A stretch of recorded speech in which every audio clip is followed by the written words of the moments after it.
Pledge allegiance to the flag, please.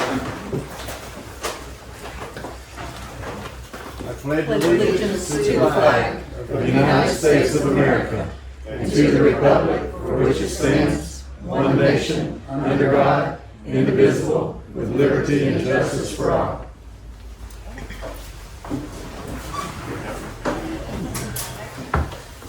Word of prayer, please. Our most gracious and kind Heavenly Father, thank you again for this wonderful day. Thank you for this crowd that showed up for the meeting today, to show that they care about our community and what's going on here. Guide and direct us as we go through our decisions today, that they may be for the best of our community. Dear Heavenly Father, guide and protect all of our first responders and all of our military personnel around the world. Keep them safe from harm. These things I ask in thy name. Amen. Amen. Amen. Call to order. 102. Roll call, please. Howard Haggard. Here. Kathy Jordan. Here. Todd McDaniel. Here. Chad Sargent. Here. Brenda Walker. Here. Quorum is present. Just want to thank everybody for coming today. We've got a honestly full house here in our small building. So thank you guys for coming. Public comment. We have any? Consent docket. Does anyone have anything they want to remove or?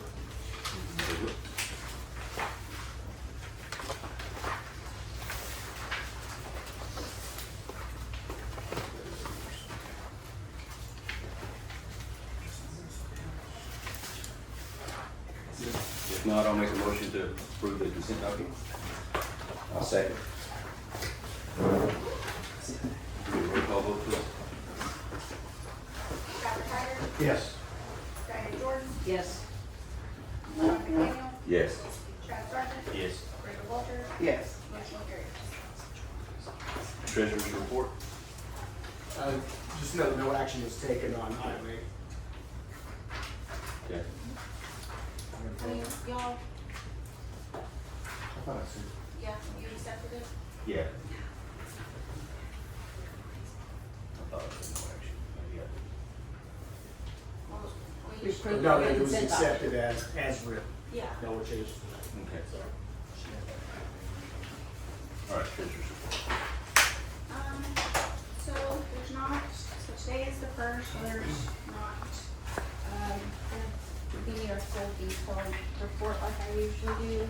But the things that I will go over are sell, use, cigarette, and interest that I know are for sure thing.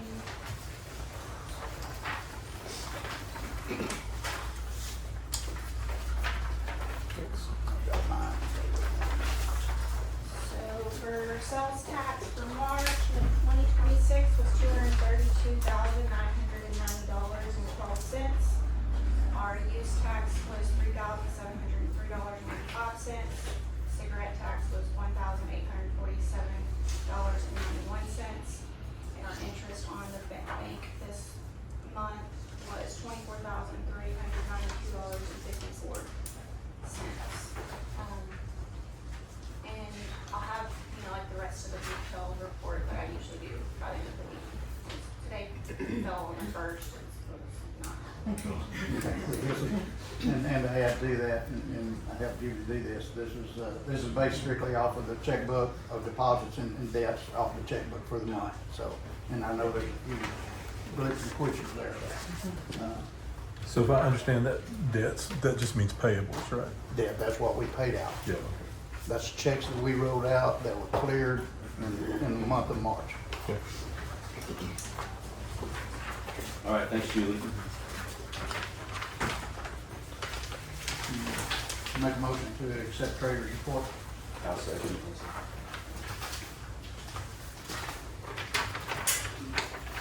Howard Haggard. Yeah, roll Yes. call vote, please. I was waiting on Julie. Howard, yes. Yes. I forgot. Diane Jordan. Here. Oh, yes. Todd McDaniel. Yes. Chad Sargent. Yes. Brenda Walters. Yes. Motion carries. All right, thank you guys. County Administrator's report, Adam.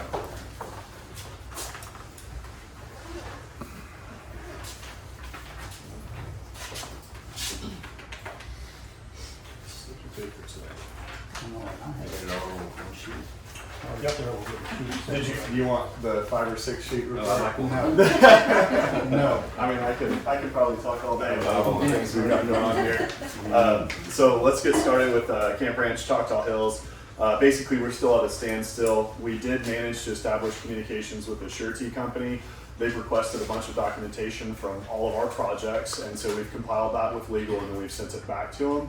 So we're waiting to hear back some guidance on how they want to continue these projects and get them wrapped up. So really, there's 3 different ways how all this could play out. Is 1, they could have someone already on file that just comes in and knocks these jobs out for them. 2, they could require us to go out for a rebid process.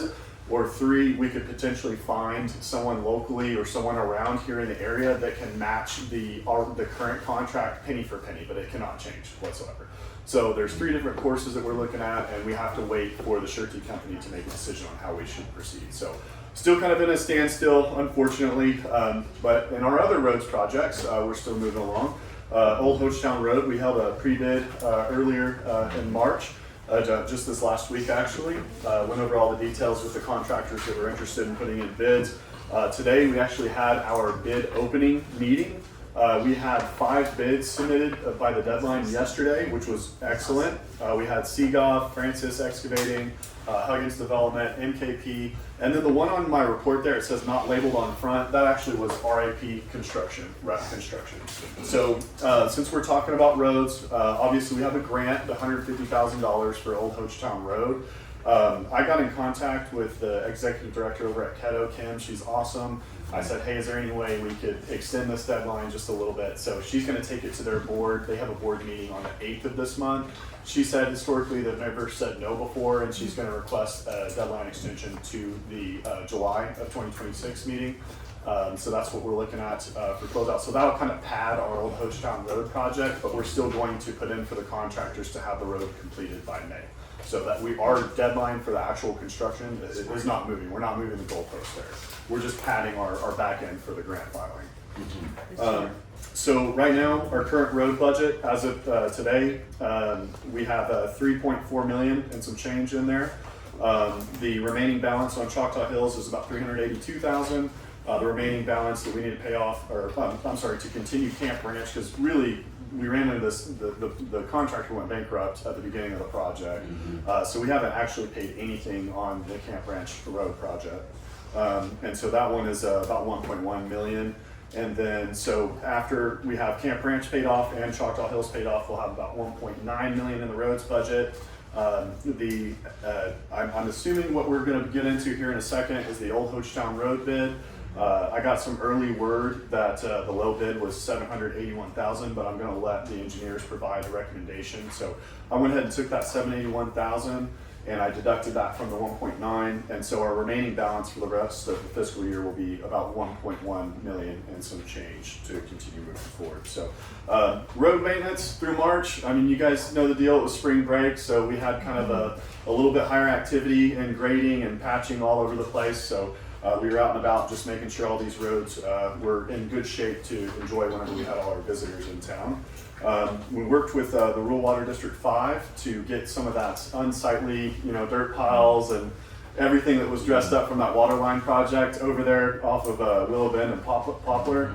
And so they've done a great job cleaning up that whole site. And then now that they're kind of wrapped up over there, because they had a bunch of heavy equipment, we're not going to go in there and grade it every single day because that's just going to be extremely costly to send a contractor out there every single time. So we waited mostly till their project was completed. We came out there and we dressed it up occasionally, but we weren't there every day. And they had a lot of equipment on the road, so it's going to take a beating a little bit. But now that they're off of it, we're going to make sure that road stays in great shape. So we've already dressed it up. Road inventory and easements. Our staff here at Town Hall, our front end staff, we completely rebuilt our road inventory and easements database. So now we have a completely reorganized list of all the roads that are in Hochatown, the roads that we have easements on, the roads that we don't have easements on, and then the county roads. And so I think in May you're going to see an agenda item for some of those next subdivisions that we need to get easements for so we can get out and start maintaining those roads. So next after that is Airbnb. That's been a huge debacle this month. They continue to send, I mean, it's been several months. Yeah, really, we've been dealing with this since December, Yeah. yeah, but they sent another round of communications in March to our cabin owners that have Airbnb listings. And so it's been a huge mess, so we're still working on it. We're working with Airbnb corporate, their public policy legal team, and their software engineers, their mapping team, with the Oklahoma Tax Commission, and I've even circled in Vicki over at the City of Broken Bow, so that way she's knowledgeable about the situation that's developing. So anyways, we're in contact with obviously our legal team. Liz has it in her lap now, and she's outlining a couple of objectives that we need to hit moving forward, because right now the soft approach has not been necessarily working, and there's not necessarily a strong sense of urgency to get this done. I mean, yesterday was the deadline, the 31st, and we didn't hear any response back from that last email we sent on the 27th. So it's time for Liz to kind of step in and start pushing a little bit and seeing what we can get out of it. But we're trying to approach this delicately, because at the end we still want to have a very positive relationship with Airbnb, but at the same time we need them to understand that this is a very serious issue that needs to be addressed. Well, I was just curious, is there any state laws that require Airbnb to follow, you know, these? I mean, to me, it seems it's just been kicked down the road for several months, and I'm just curious there's just nothing statutory There's nothing at the state level, there's nothing at the federal level that holds. So Airbnb is what we would call it as a marketplace facilitator for cabin listings across the United States. And in my opinion, I think that there needs to be state and federal legislation that forces marketplace facilitators like Vrbo, Airbnb, or whoever to certify every single year with whatever state's tax commission that their maps are synced with that state. I think that every year they should certify that. So that way if there's any annexation or if there's any boundaries that are changed, and also to avoid problems like this where you're getting told in Hochatown that your property is being remitted to Broken Bow, which doesn't make any sense. And all that could have been avoided if their maps were up to date. And that's the problem, is that they essentially filed everything that's under the 74728 zip code on Airbnb as a City of Broken Bow property. And so honestly, if we had some sort of legislation that reinforced that and required that, it would have prevented this situation from occurring. Or zip code. Or our own zip code. I mean, this and they in Airbnb even said that in that email. Remember, Diane? Like they said, this is because you guys don't have your own zip code. It was very plainly stated.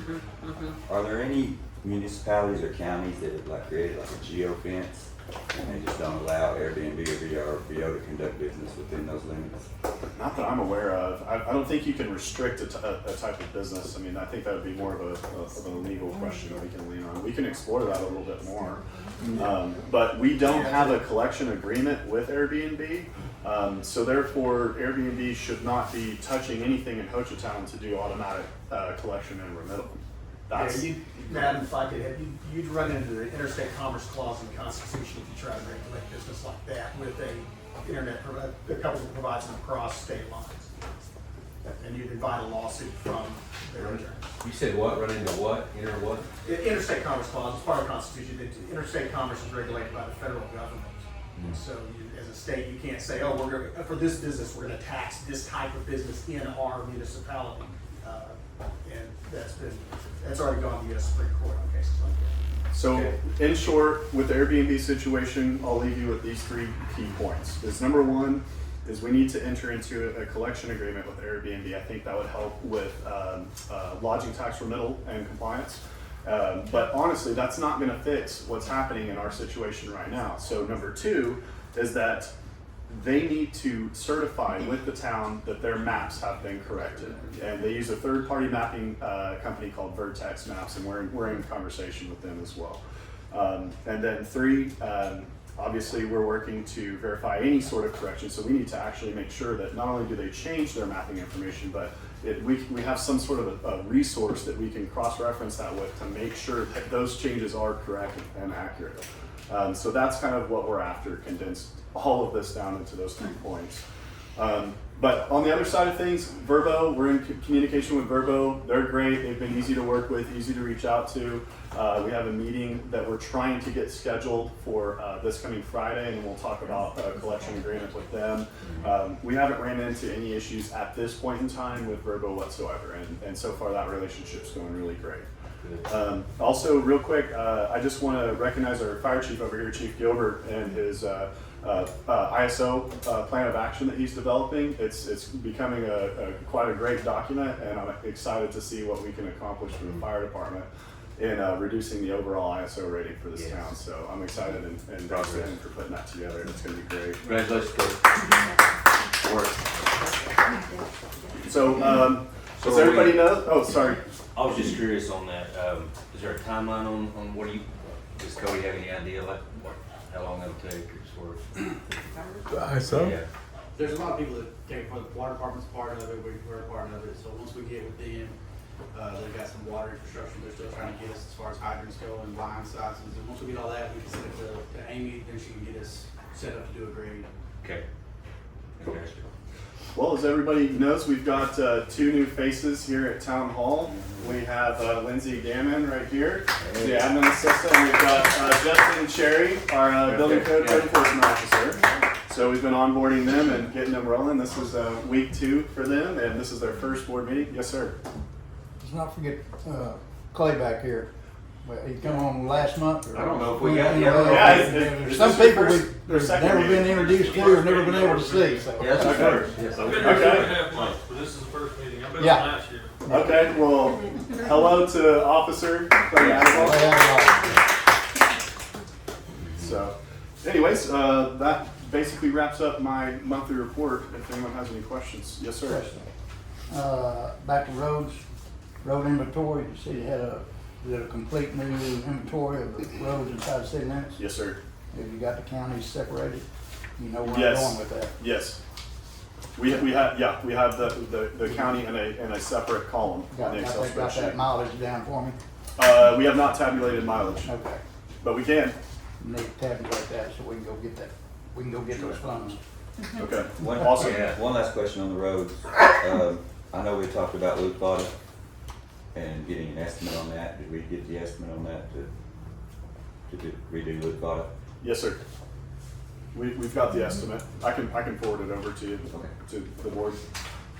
Nice. We've got the estimate for Lymphata, Sugarberry, and then we have one for Pinion as well. The estimates are prepared. Okay. Yep. Thanks, Adam. Yes, sir. Police Chief Williamson.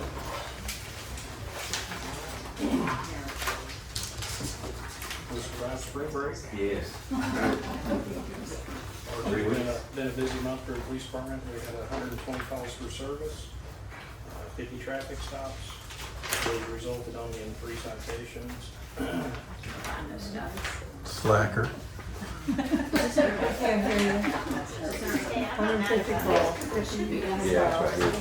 right here. Oh, I see now. Three citations out of that.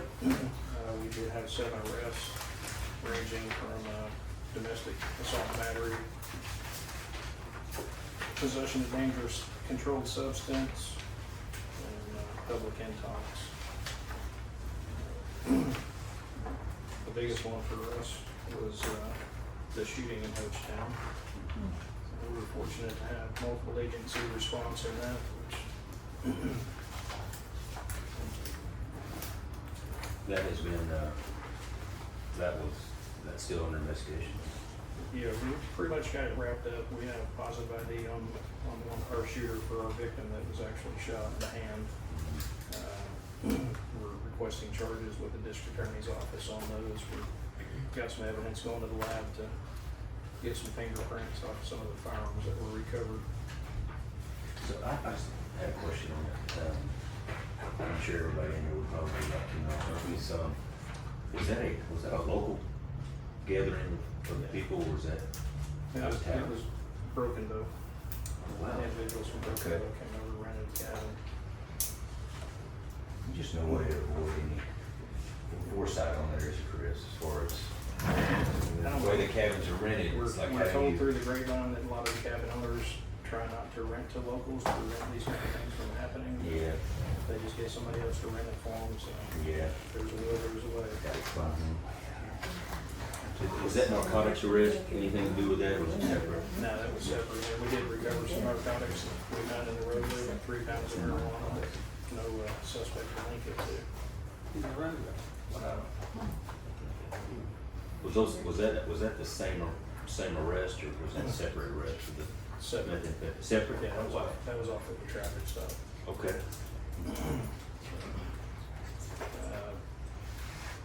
Really and truly, I mean, we did have a lot of activity. We had a couple of missing children that were found safely and returned to their families. All the rest of them assisted sheriff's office, HBoT. All those guys assisted us in the shooting, which I attribute that to us only having one victim for that incident. And it didn't hurt that we're less than a minute away. I think if our response time would have been longer, then we would have more casualties. So we're very fortunate. Who made the call? Was it a resident, or I'm sorry, was it a short-term rental? The 3 Hochatown units and the sheriff's deputies, I mean, we were within earshot. We heard the shots come out, started looking for the source before the dispatch call started coming in. Okay. Well, glad to hear that you guys had it under control. Any questions? Good job. Thank you. That's it.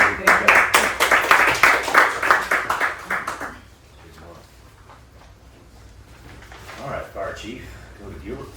I don't have any cool stories for you like you. Hey, you got to climb the tower. That's pretty cool too. Yeah, so, well, that's what we'll start with that. I didn't climb it, I'm scared. But our repeater is up, it is running. Our radio guy said it works all over the county, probably the best signal in the county.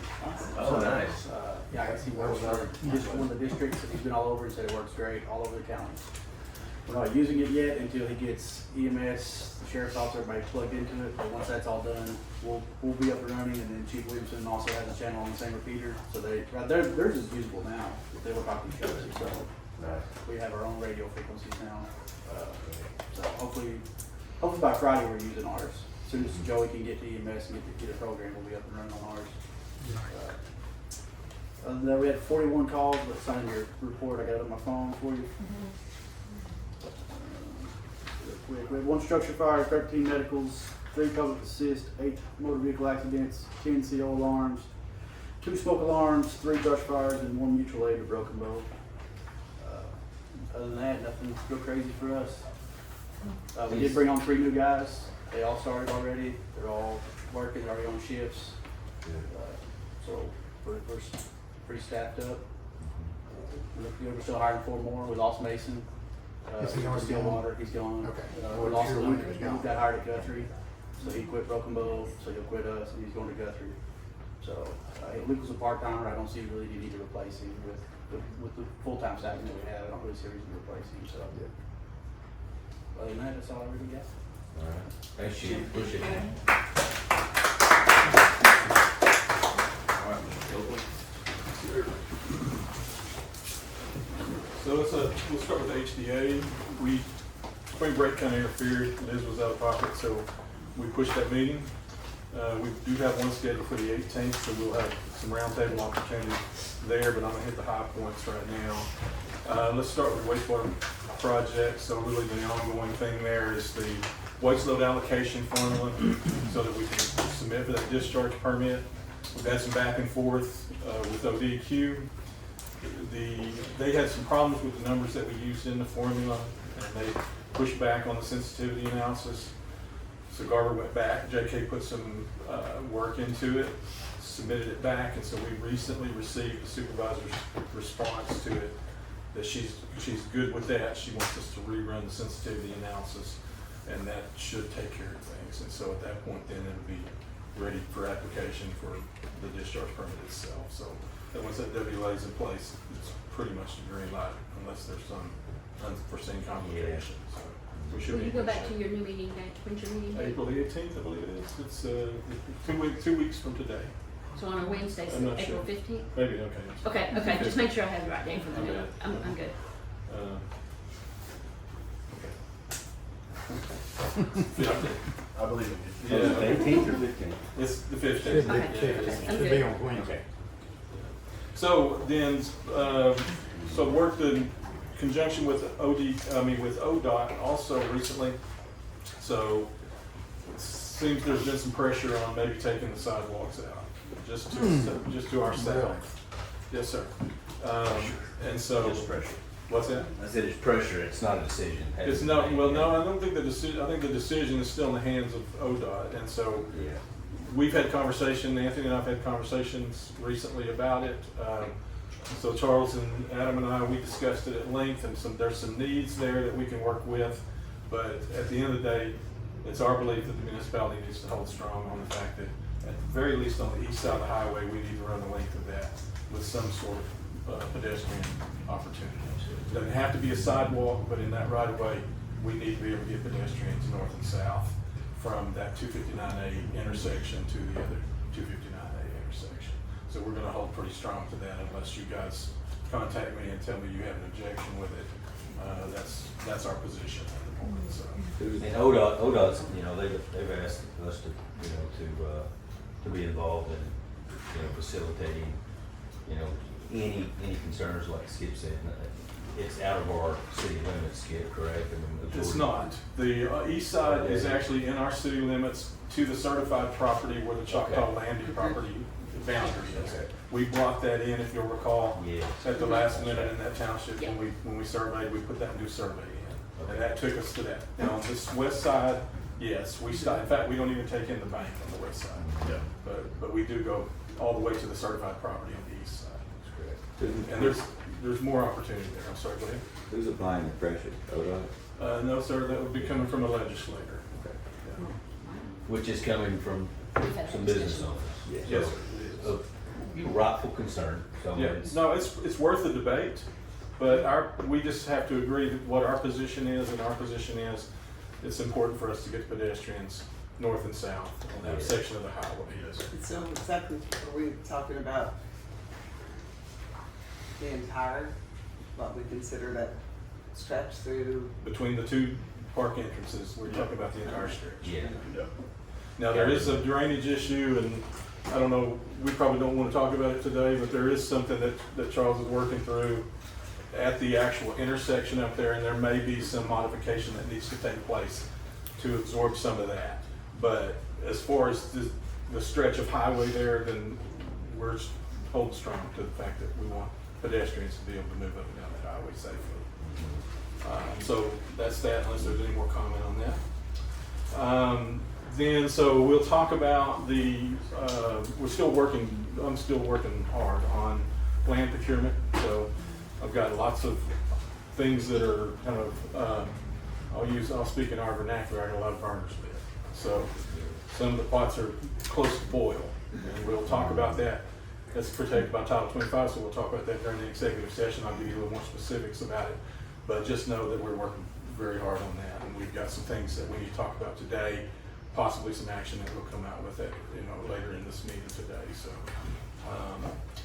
So then moving ahead with, we brought, as you'll recall, the last time I addressed you, we brought the Civic Plus development of the website into kind of the HDA side and turned it into a development project.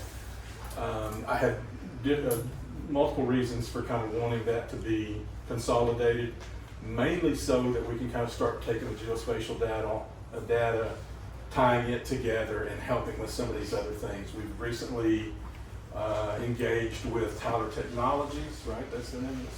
And they're going to do some records management for us, potentially eventually be our dispatch if we ever get to that point, which hopefully we will. And so we really need those 911 addresses tied in directly to the parcel polygons. That's something we haven't been able to do because the county themselves don't do it. I have found a workaround with it. So I don't want your eyes to roll back in your head, so we won't get into the technical talk of it. But you just did. So. Okay. But there is a way for us now to actually, and already our ArcGIS again already has those polygons tied to our STR information. As of this past week, we were able to do that. We're waiting on a join file from the company that handles the 911 addresses for emergency management. Shout out to Wade Patterson, by the way. He's been awesome. He has greenlit this whole thing and authorized us access to their data, and that has opened the door for us. I think Adam will agree that it's put us light years ahead, and it's going to make Julie and Misty's job 100% easier. So, Oh, really? No. then another part of that is involved is Granicus on host compliance. We are moving. We actually froze last Friday. We froze that open forums temporary solution that they had for us. We are live on the new Granicus solution. We are not public with it yet because we still have some history archiving cleanup to do. So we've got a scrub that we're working through. We'll have that done within the next 48 hours.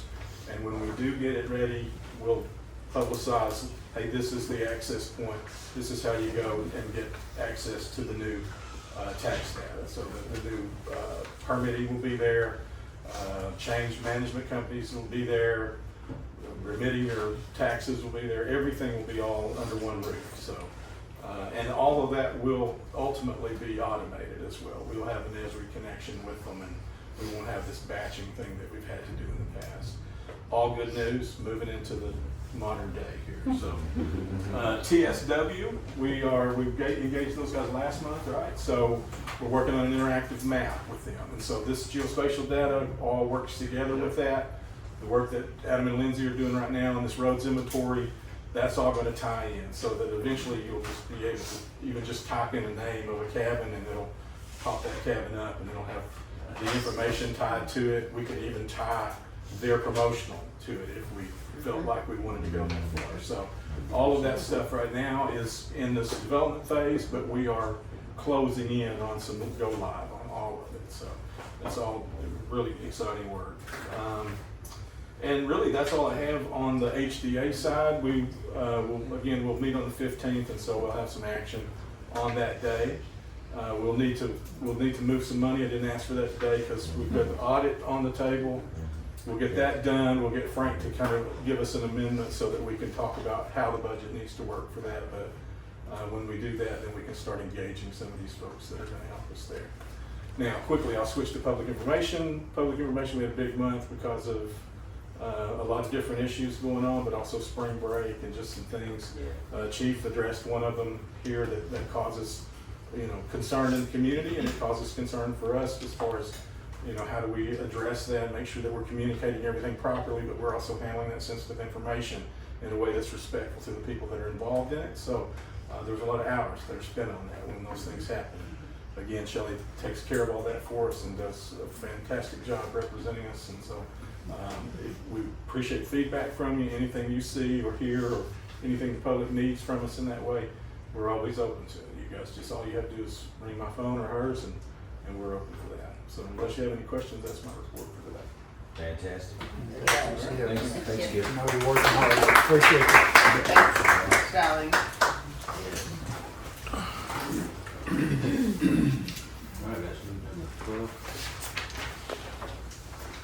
Discussion, consideration, possible action of the opening, review, selection, rejection, and awarding a bid submitted for the old Hochatown Road resurfacing project, and authorize the county administrator to execute all necessary documents to begin the project. Do we have any discussion? We have our engineer, Jeffrey Dixon, here. All right. Talk about it and then present what we did. We had 10 bidders at the pre-bid meeting. We ended up with 5 final bidding, so good number. It ranged from $781,000 to $1.1 million. Engineer's estimate was $885,000, and the low bid was $781,121. And here are the bid packets if you all want to look through those or anything. We have gone through, verified that they have met the requirements, checklist. There were some minor discrepancies in how the stuff was filled out, but we've done it in the past that the minor discrepancies were, this is the notice of award. And the bid, as Adam brought in earlier, everything in the bid documents and everything, gave them till May 31st to finish this project. Basically 45 days. We have, once we get the notice of award, we'll send them out. They've got 2 weeks to get back all the contract documents so that we can start this project April 15th. We are moving fast. Let's On say, these companies, I'm just curious, I know I've probably asked this question several times, but when you're bidding these companies or looking at them, do you like hire an employee, do you look at their historical job completions? Once we get the award, we'll look at their references, we'll call the references, and that'll be the final step. Yeah, that's our final, because they have to give us a list of references in the bid packet. And we will call all those, like we did that with the last ones, and they had great references, but lo and behold, They built great roads. he did a good job. he did a good job. The but he construction was great. He just, couldn't pay anybody though. So that said, Joe, that just turn on the light bulb for me when you said that. We can't check references before we award this bid? Nope. So what happens in 15 days, these come back and references aren't good? We have the option to pull it? Yeah. Now we have to go with somebody else and go check their references. Yeah. That puts us another 15 to 30 days behind schedule. Correct? Am I saying that right? It's not gonna be 30 days. Well, it's still, if you're still gonna hold it, you're gonna lose We're gonna another call- 15 days trying We to start finish the it by bid, the we end start of the reference check, it'll be first thing in the morning, and typically we should be done in a day, 2 Okay. days. If they're not viable by Friday, well, sorry, Okay. Friday's not gonna happen, Monday. Okay. Then it will be a call to Adam and go, halt, we need to reissue, because when we have 30 days, no, we have 60 days on the bids. Okay. I know that sometimes like the low bid and high bid are thrown out, and then they go from everything in the middle. How often or how many of y'all's clients use that type of? Depends on the situation, depends on y'all's preference, what you wanna do. I mean, we had that's the engineer's recommendations. If that is your recommendation that you want to go with you wanna throw the low bid and high bid out and use the 3 in between, I am absolutely happy to do that. I don't think we wanna do that yet, because it's hard to get people to come down here, it's hard to come here sometimes. Yeah, no, I was just We curious how limit many, ourselves. how I think that many clients may use that bid process. I think a lot of times that's used if there's, 15 to 20 bidders. Right. There's a high number and it's not going to affect. But typically I've not done that. I typically don't throw high and low out. It's, basically we look at what the engineer's estimate is and see where, if it's, 15, 20% off, then we start questioning people. But each of our progress, we've made increment of the number of people showing up to the pre-bid. We've had 2 bidders on projects, and we've. I got thrilled with 5 good ones. 5 is pretty good. And there's so many companies in there. It just seems like a large difference between the low bid and the high bid in this particular That project. happens. That some are going, we got a bid on it and we're just gonna, Right. and some haven't sharpened their pencils enough and don't realize how competitive we are. Others have. Right. Okay. Sounds good to me. Any further discussion?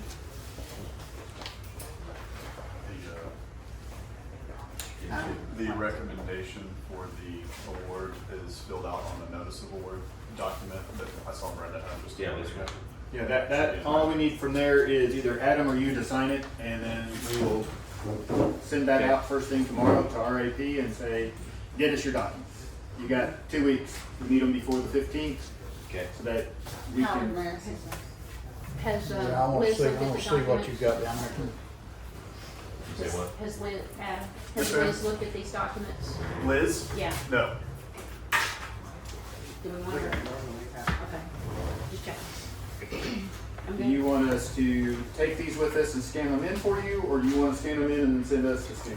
I want to hang on to the originals. Okay, so scan it in for us and send them in. What? Well, it is. The document for the little bit.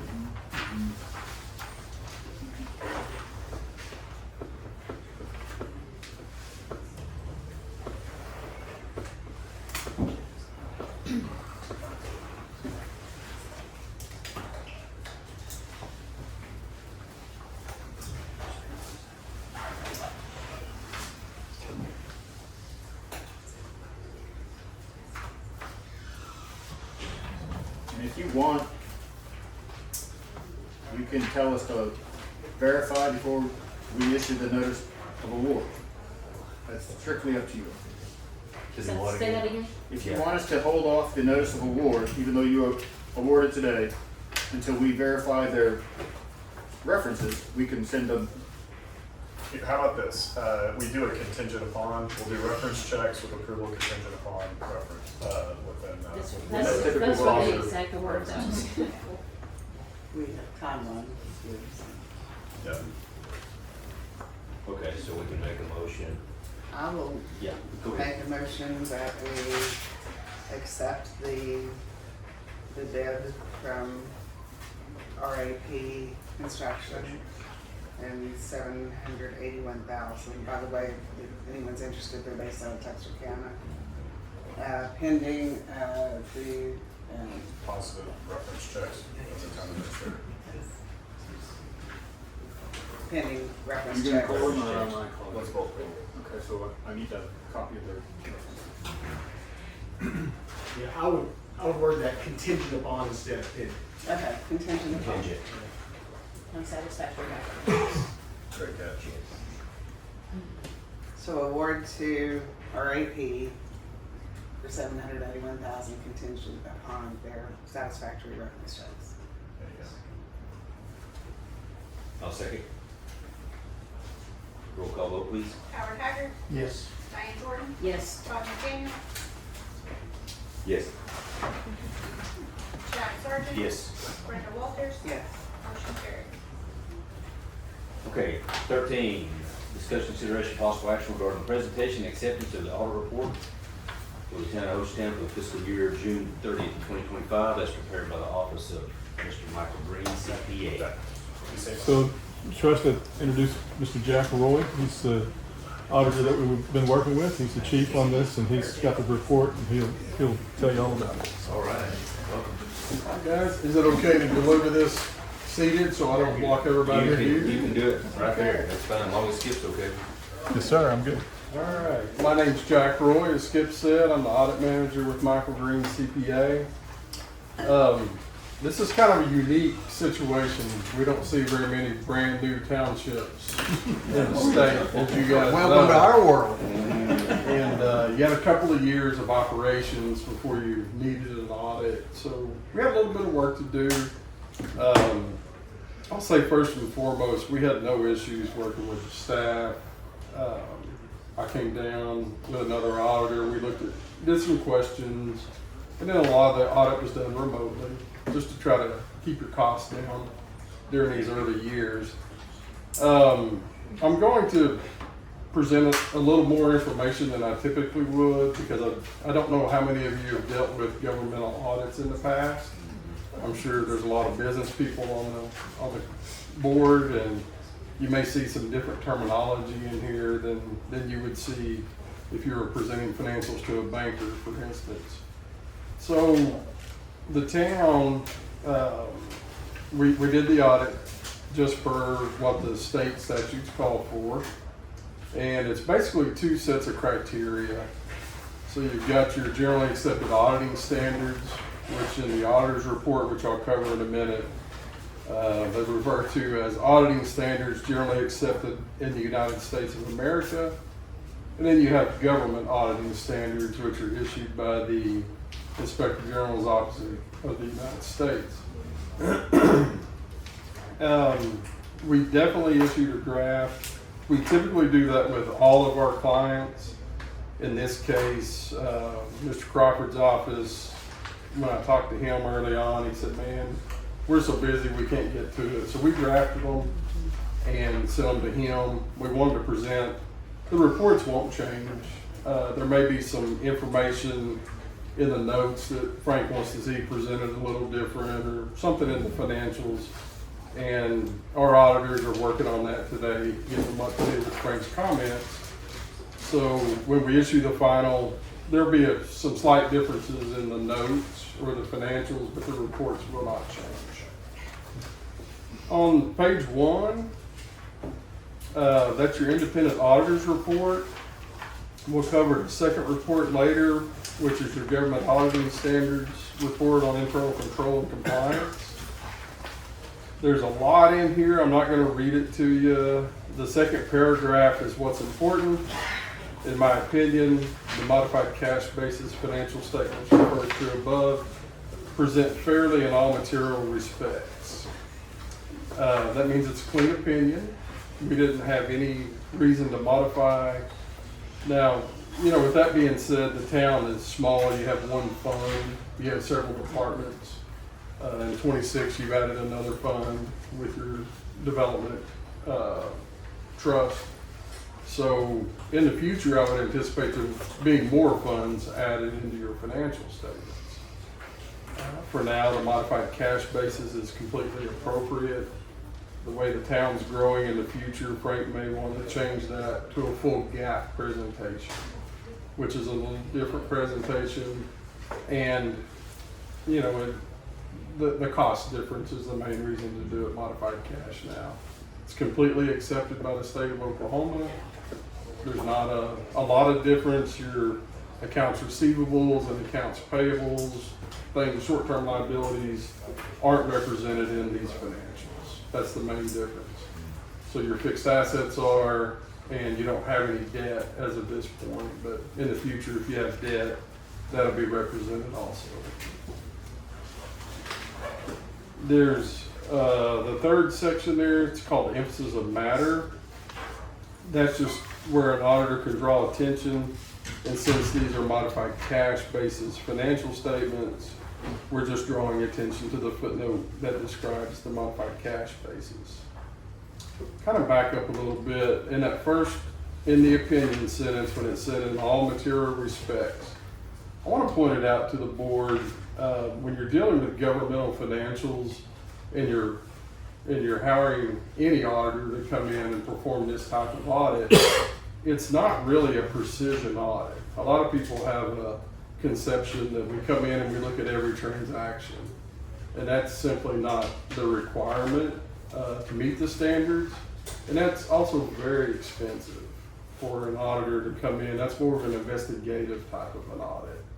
So in all material respects, I like to use when I'm not in Oklahoma City or somewhere, the analogy of long range shooting, right? You got a 1 foot, 16-inch target out there at 1,000 yards. As long as you hit the target, you're in that materiality.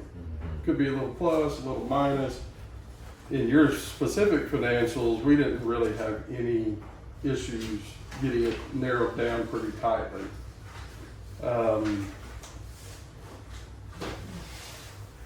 Kind of turning toward the back, the internal control report, this is not an opinion.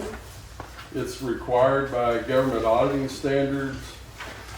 That's on page 15. That we issue a report over compliance and on your internal controls.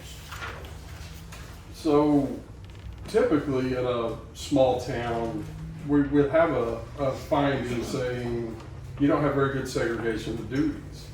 In this case, you have a lot of staff, the board's heavily involved, and you actually have a pretty decent set of controls put into place. As you grow, it's very important. You have a very key hire in Frank Crawford's office. They simply are probably the most knowledgeable firm in the region. They teach all across the country. They teach governmental accounting. So it's a very good person to have. As you grow, those controls need to grow with you. And, Julie experiences that in our discussions, as you outgrow software or, particularly getting your cabin rentals, that's a big chunk of revenue, and that software started out kind of small and just a way to take payments, and now you're describing being able to see every cabin and who owns it. You're going to get much more insight as a board as to how many of the cabins are rented and how many nights and what kind of revenue potential that is next year or the year after for the same time period. That as that example grows, and then you're going to tighten controls around how people make those payments and who's not making payments and why they're not making payments. That's kind of what I'm giving you an example of. And as your cash grows and your projects grow, that's where your controls have to be in place to accommodate where people don't make off with money. That's the whole point of the controls, right? It's to keep the money here. So we didn't have any, down the second section, the third paragraph, we didn't have any identified deficiencies or material weaknesses that we needed to report to you.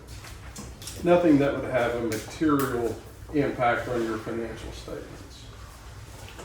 Same on compliance in the next section. We didn't find anything that was material non-compliance with, and that's going to be your state laws, grant contracts, compliance with, in the future, debt covenants, things of that nature. We read all those documents and test and see if you followed all the rules. So we didn't have any major compliance issues to report. All in all, for a small town, you've got an extraordinary amount of money and potential in the future for that to grow. We have other clients in the area we work with that, it's this many people coming together in this area, that wealth flows out to other places too. So where you're at today, you're in good shape. I did talk with Julie and Skip. You're going to outgrow your QuickBooks accounting software pretty fast. Oh yeah, We knew that. you're going to outgrow that real fast. And Yeah. selecting that accounting system, I don't know if that's a part of the scope of what Crawford does for you. They're a great resource. If that's not part of their scope or not something that they're interested in, I would certainly encourage you to find somebody similar to help you. You're going to have experiences that towns of your size don't have, and you're not going to be able to call your peer towns and say, hey, what'd you do when all of a sudden you wrote 600 tickets a month? How'd you keep track of that? How'd you keep up with it? Because if you go from writing 2 or 3 a month to even a couple of hundred, that's a huge amount of work for your staff, plus keeping track of who paid, and if somebody paid in cash, how did the cash make it to the bank, and all those kinds of controls. I would be happy to cover the financial information if you would like. I don't know exactly what kind of reports that you guys get. On page 3, let's just flip over there because they call these different things. If you're a business person, this is your balance sheet. I'm old enough, this was called a balance sheet. I'm always going to call it a balance sheet, but the title now is statement of net position. You can see you had $8.8 million in cash in the bank at June 30 of 25.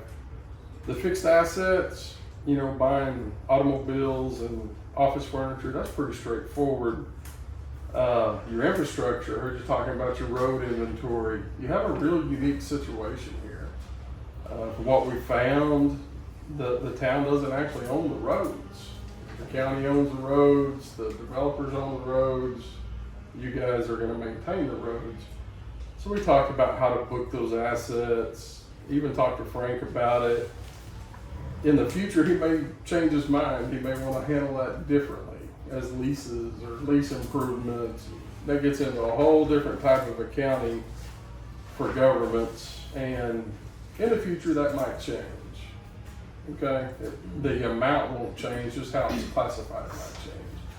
So that's going to be a challenge. I mean, we come down here 4 or 5 times a year anyway, my wife and I, and there's a lot of pretty small roads with significant drainage and a lot of things to keep in mind. It's gonna be very expensive. So, other than that, the next page, page 4, we would call this a profit and loss statement. They call it now a statement of activities. Strangely enough, it starts with expenses. This is how it's dictated, and it goes across the page with your operating revenues, and then it goes down the page and starts listing your sales tax and tobacco tax and different things. So they're presented a little different. It's probably the same information that you would get from your QuickBooks report. It's just presented in accordance with the standards in this case.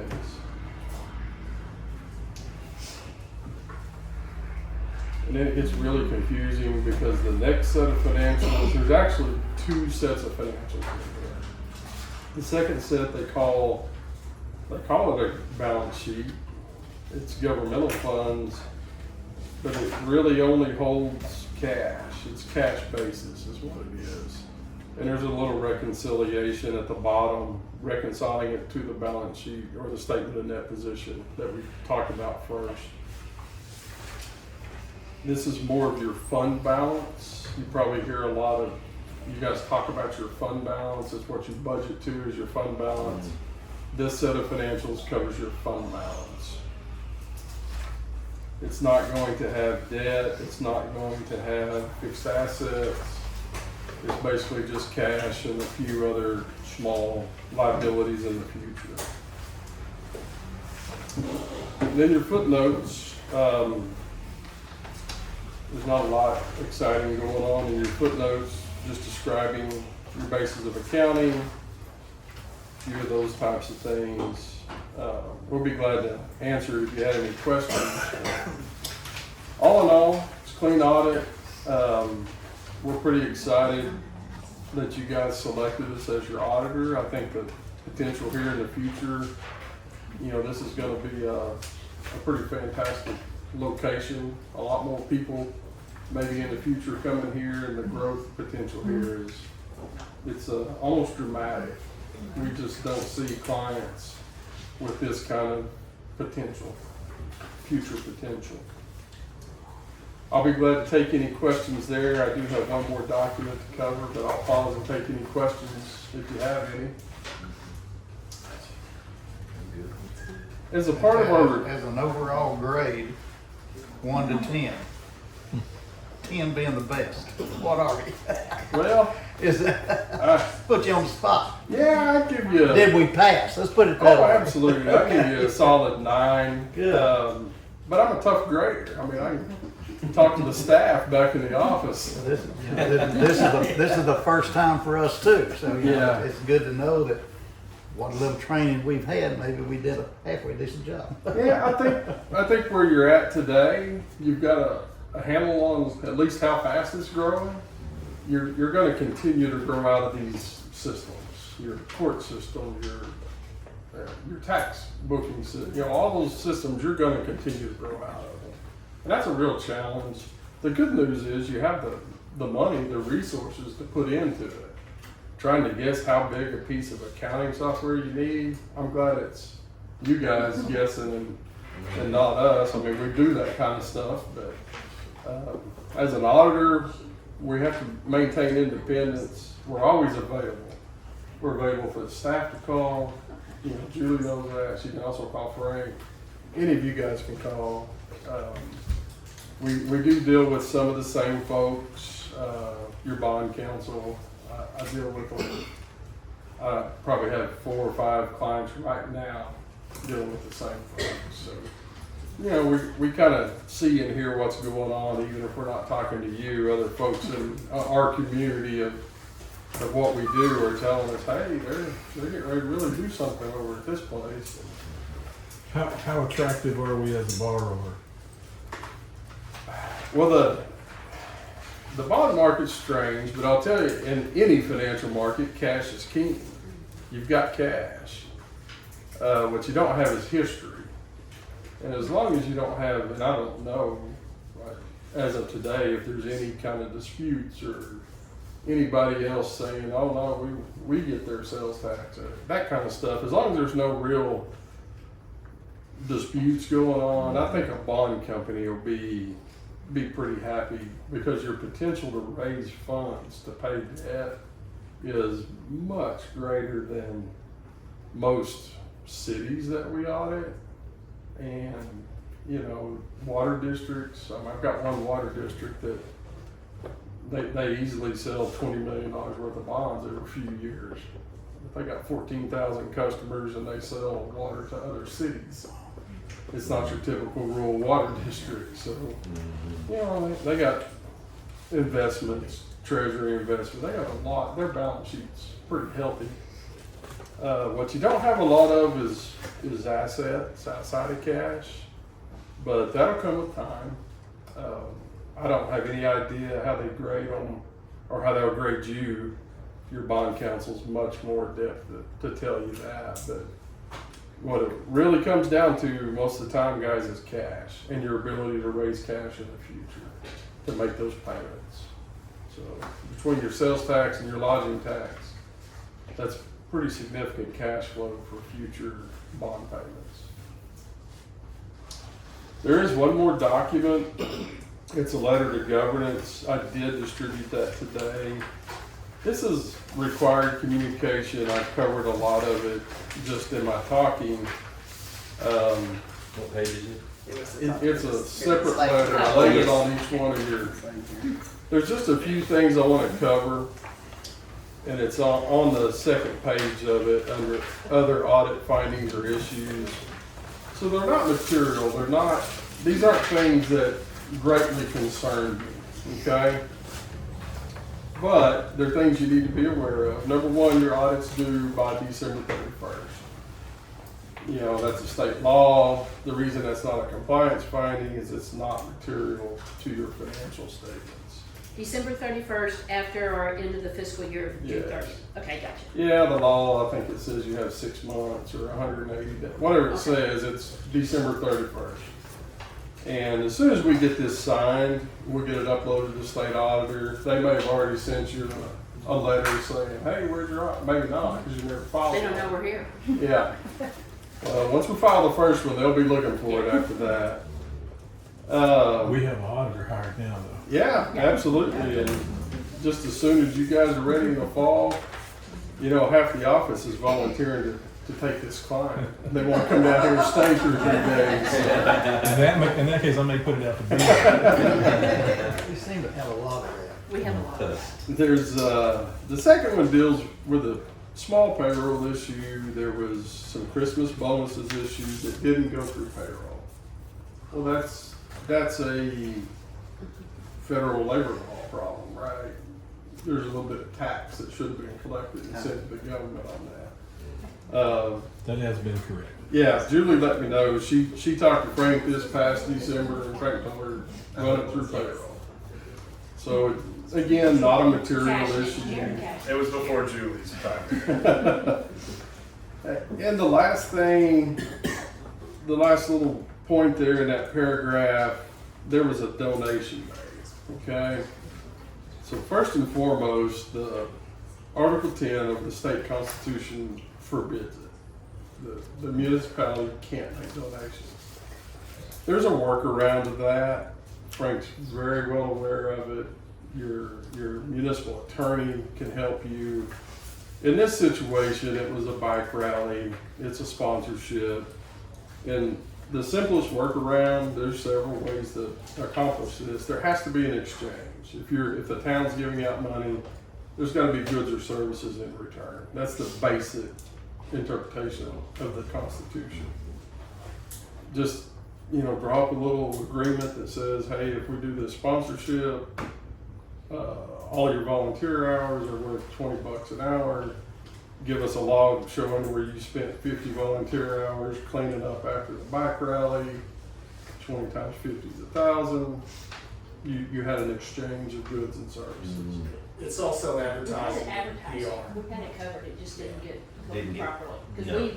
we were very specific that we had the banners made Yeah. that provided advertising I don't remember. for the event. Does that work?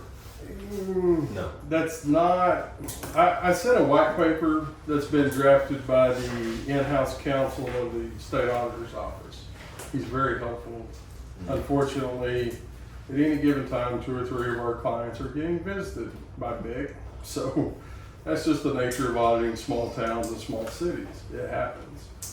But basically what it says is there's a Supreme Court decision, I think in 1962, Oklahoma Supreme Court. Oklahoma Supreme Court. Yeah, and there's been 4 different attorneys general that wrote different pieces of interpreting it. Just saying, hey, we're gonna help host this event that's gonna bring more people to town. There's no way to really measure that. It has to be measurable. One of the simplest ways is to have exchange of volunteer hours. There's other ways. Yeah. But measuring how many people came to town because you helped advertise for something, I don't think that it'll meet the standard. Well, the way it was explained to me by the attorney at the state auditor's office is he does not think that meets the standard. We audit several tourism boards and different folks. We've written findings on cities that do this because it was very material. But just my advice is work with your attorneys, work with Mr. Crawford. They'll guide you through it. You won't have any issues in the future. There's no reason you can't spend a significant amount of money to host an event. The city of McAllister hosts the regional Little League tournament on their fields, and they put a bunch of money in it every year. But they have sign-in and sign-out sheets for all the volunteers, and they total it up and put it in their paperwork and never have a finding over it. So there's ways to do it. Again, it's not material. It's not something that needs to be in the audit report and filed. But early on, and Skip was very straightforward. Anything we find that can help you guys do things better, more efficient. You know, he wanted to make sure we were passing that along to the staff and to you guys. So that's kind of where we're at. No big nasty marks to put on your audit report. A lot of this stuff, being a brand new board, 3.5 years into it or something, there's no way to absorb all of those municipal codes very quickly. And you guys are going to experience more odd things than other towns simply because you have the funds to do it. You know, if you get into wanting to invest money, there's restrictions. The state of Oklahoma is very particular about how municipalities can invest. Mr. Crawford, your attorney, you'll hear me say that if I'm here very many times. I'll always tell every board, use your attorney. Every time you got a question, use that municipal attorney. That's what they're there for. So, we're available anytime. If you guys have something weird comes up, Skip knows it. You guys call us. We have weird stuff every day. Yeah, we saw some things here we hadn't seen before. And I expect we'll see that in the future, guys. I really do. Yeah. Welcome both. Thank you so much. We appreciate it. Yes, that was very thorough and Thank you, Jack. you all get educated. Thank you so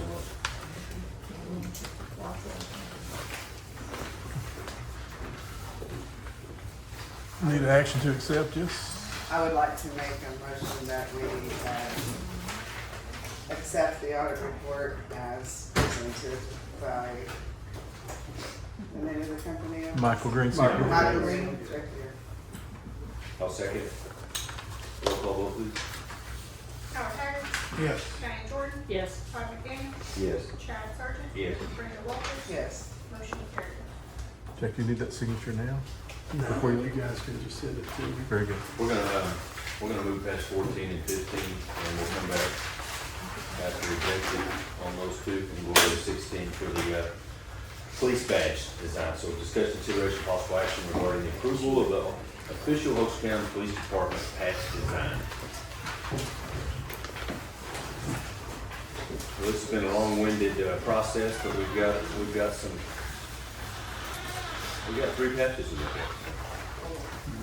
Four. Is there 4?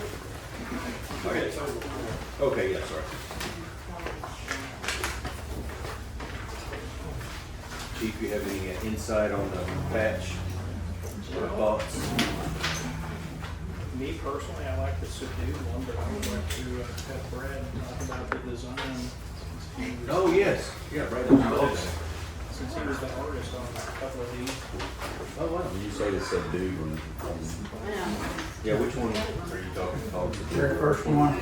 Do we name, can we name them in order of pages? Just doing 1, 2, 3, 4. Is everybody in order? One, and then the colored one, and then the other colored one, and then the other one. That's language. I wouldn't say the artist, I actually just kind of mediated through several conversations on this. There were multiple parties that were kind of submitting different ideas and different approaches. And I just kind of thought maybe it might be helpful to have a third party come in, and I've set on the desk there for you to see some of the directions that were kind of given, that were working. And I know we had some influence from the Hochatown Nation as well, and one of their artists giving some feedback. Had a great, had very good design, very deep thought, a lot of meaning behind it, but it might not have represented maybe what we needed from a police department sense. As a police department patch, I felt like the clarity should be first and foremost identifying what it's all about. Secondly would be where we are. So you've got police marked very, very boldly, very clearly. Depending on the colorations that you use, it'll come up higher or lower in its prominence. Then you also have some identity of the area, which I think was very important as well. When you look at that, there's all over the map. It obviously depends on the location of the parties that are presenting the patch. In this case, Hochatown, our main prominence is the environment around us. So trying to capture that, then also still bringing in some of the culture that is a part of this area. So not neglecting that, but also maybe not overemphasizing it as well, but really bringing it together as a combination, which Hochatown is that combination. It's a community of all of those assets. So that's kind of the meaning behind it. There's different parts to it. There's a ring around the circle, the inner circle on the patch that has different insignias on it. I think in this one it has that particular one. Let me see. There's also an opportunity depending on where we want to. Let's get some stuff down. But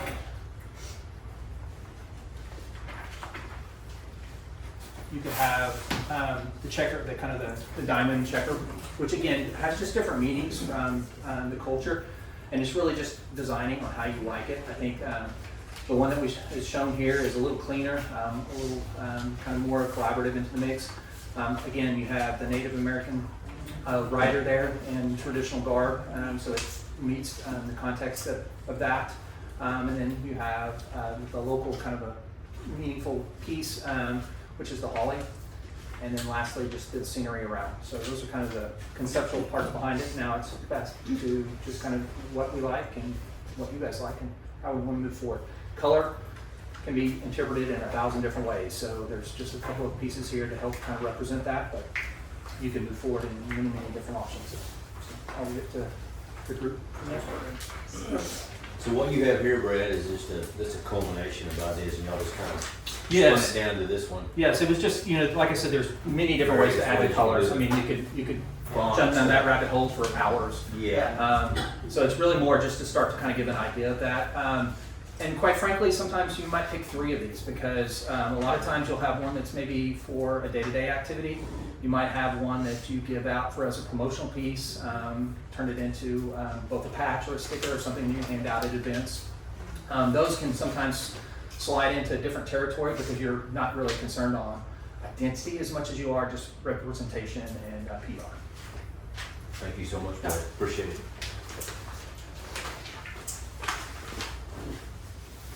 So my initial thoughts are that I like what we have here in our book. I like 2 and I like 3. What I like about 2 is the combination of the color and the red and the white. But the horse and rider on 3 looks more realistic than this one too. I can't tell that this is a horse in particular, to any other thoughts there? Which one, you come out on 3? On 3, that's very evident, that's a horse and a rider. Correct. And then on 2, to me, that could be, You like you riding the donkey? yeah, Then- yeah. So, That could be probably, edited a little bit. yeah, yeah. Well, I mean, I like Chris's opinion on what you like, and it seems to me the, that white on the blue, because I was just looking, because some may not realize this is not your badge, this is a patch. Correct. Your badge is your badge. You know, for a while, I think some people thought this was gonna be the actual badge, when, I mean, some in the public, but it's actually just gonna be a badge. So, the first or second one, I like the white on the blue, I mean, they're all really nice. You gotta pay homage to the, to the Choctaw Nation, and yeah, 1, 2, or 3 would be your one. The 4th one's nice too, I like it. It's clean, simple. But, the first 3 are gonna give that, nod. I like them all, so I'm indecisive. I really like 2, because I like the contrast of the police on there. I like it. Because we're new, I think it is important that we can actually identify I the do police, too. including if you just see the side of them. I like the color. But the only thing I would do is change the horse and rider to a better quality horse and rider. That's the only thing I I would like do. the idea of having a couple different, the 1 and 2, having just kind of the Mix, mix, like Red was the saying. 1 color to maybe go on certain uniforms, and then the 2 to kind of do some other things with it. Absolutely. I'm good with that, approving 1 and 2. Yeah. Maybe 2 with the I change. didn't think about that, but that was a good idea. Yeah, so, Good thing. yeah, I would do one maybe for everyday wear, the number 2 or 3 for more formal, Dress blues. Yes. Yep. And How I, much do these patches cost per each to go make? Good question. That will depend on how many you order, there's a lot of different options we can look at there. I mean, I understand that there was some, on number 3, there's some concern about the native rider on that horse, with the feathers. And the thing about number 3 that I like is the half diamonds. Oh, I like that too. Yeah, we brought into effect. The what? The half white, diamonds. I call them a half diamond. Yes, I The really like I call it a triangle for Yeah. lack of any other No, the word. diamonds, yeah, I like I like that. I wish the letters of police or Hochatown would stand out more. Which is why I like I- that. But we can make that happen. Take that half down, go around. That or make the police Police. stand out a little bit more on the other. Yeah, you can make that wide or whatever.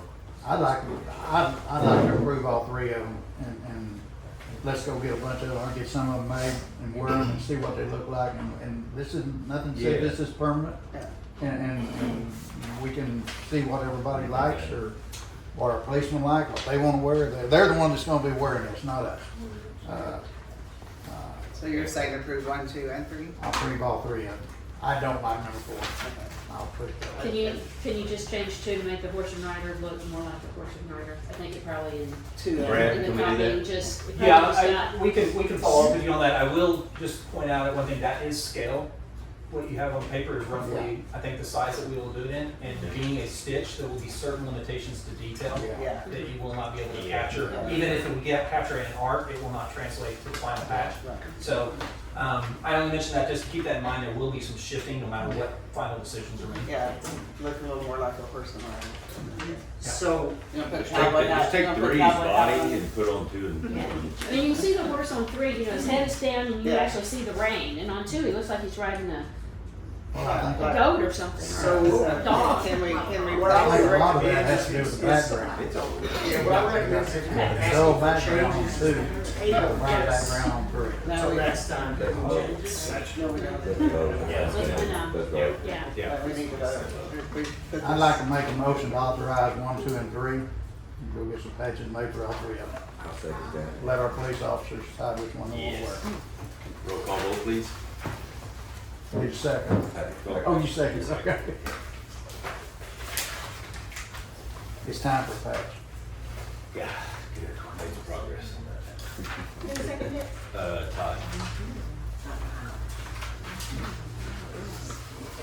Howard Hager, Yes. Diane Jordan. Yes. Todd McDaniel. Yes. Chad Sargent. Yes. Brenda Walters. Yes. Motion carries. We're on 17. All right, And just then, Julie, recommendation is on the pages in the official minutes that you number these 1, 2, and 3. So it's clear what you guys do. Okay, let's move to 17. Guys, discuss consideration of possible action regarding the approval of sales quote number 586950C from Dana Safety Supply for police vehicle equipment, K9 unit upfit and associated installation costs for the Hochatown Police Department. So, correct me if I'm wrong on this, Chief, so it seems that, 17 and 18 are kind of contingent upon each other, so it's almost, they're gonna play off each other, so what's your thoughts on this unit, and what's the, I just wanna go ahead and and I know you'll have these, I'm assuming you have some costs for us and potential estimates. So the upfit for the K9 unit should be in your package for Dana Safety. Thank you. Okay. So this is the vehicle that we already have, or? This is the upfit for that vehicle. Okay, Which we did take possession of that vehicle last week. okay.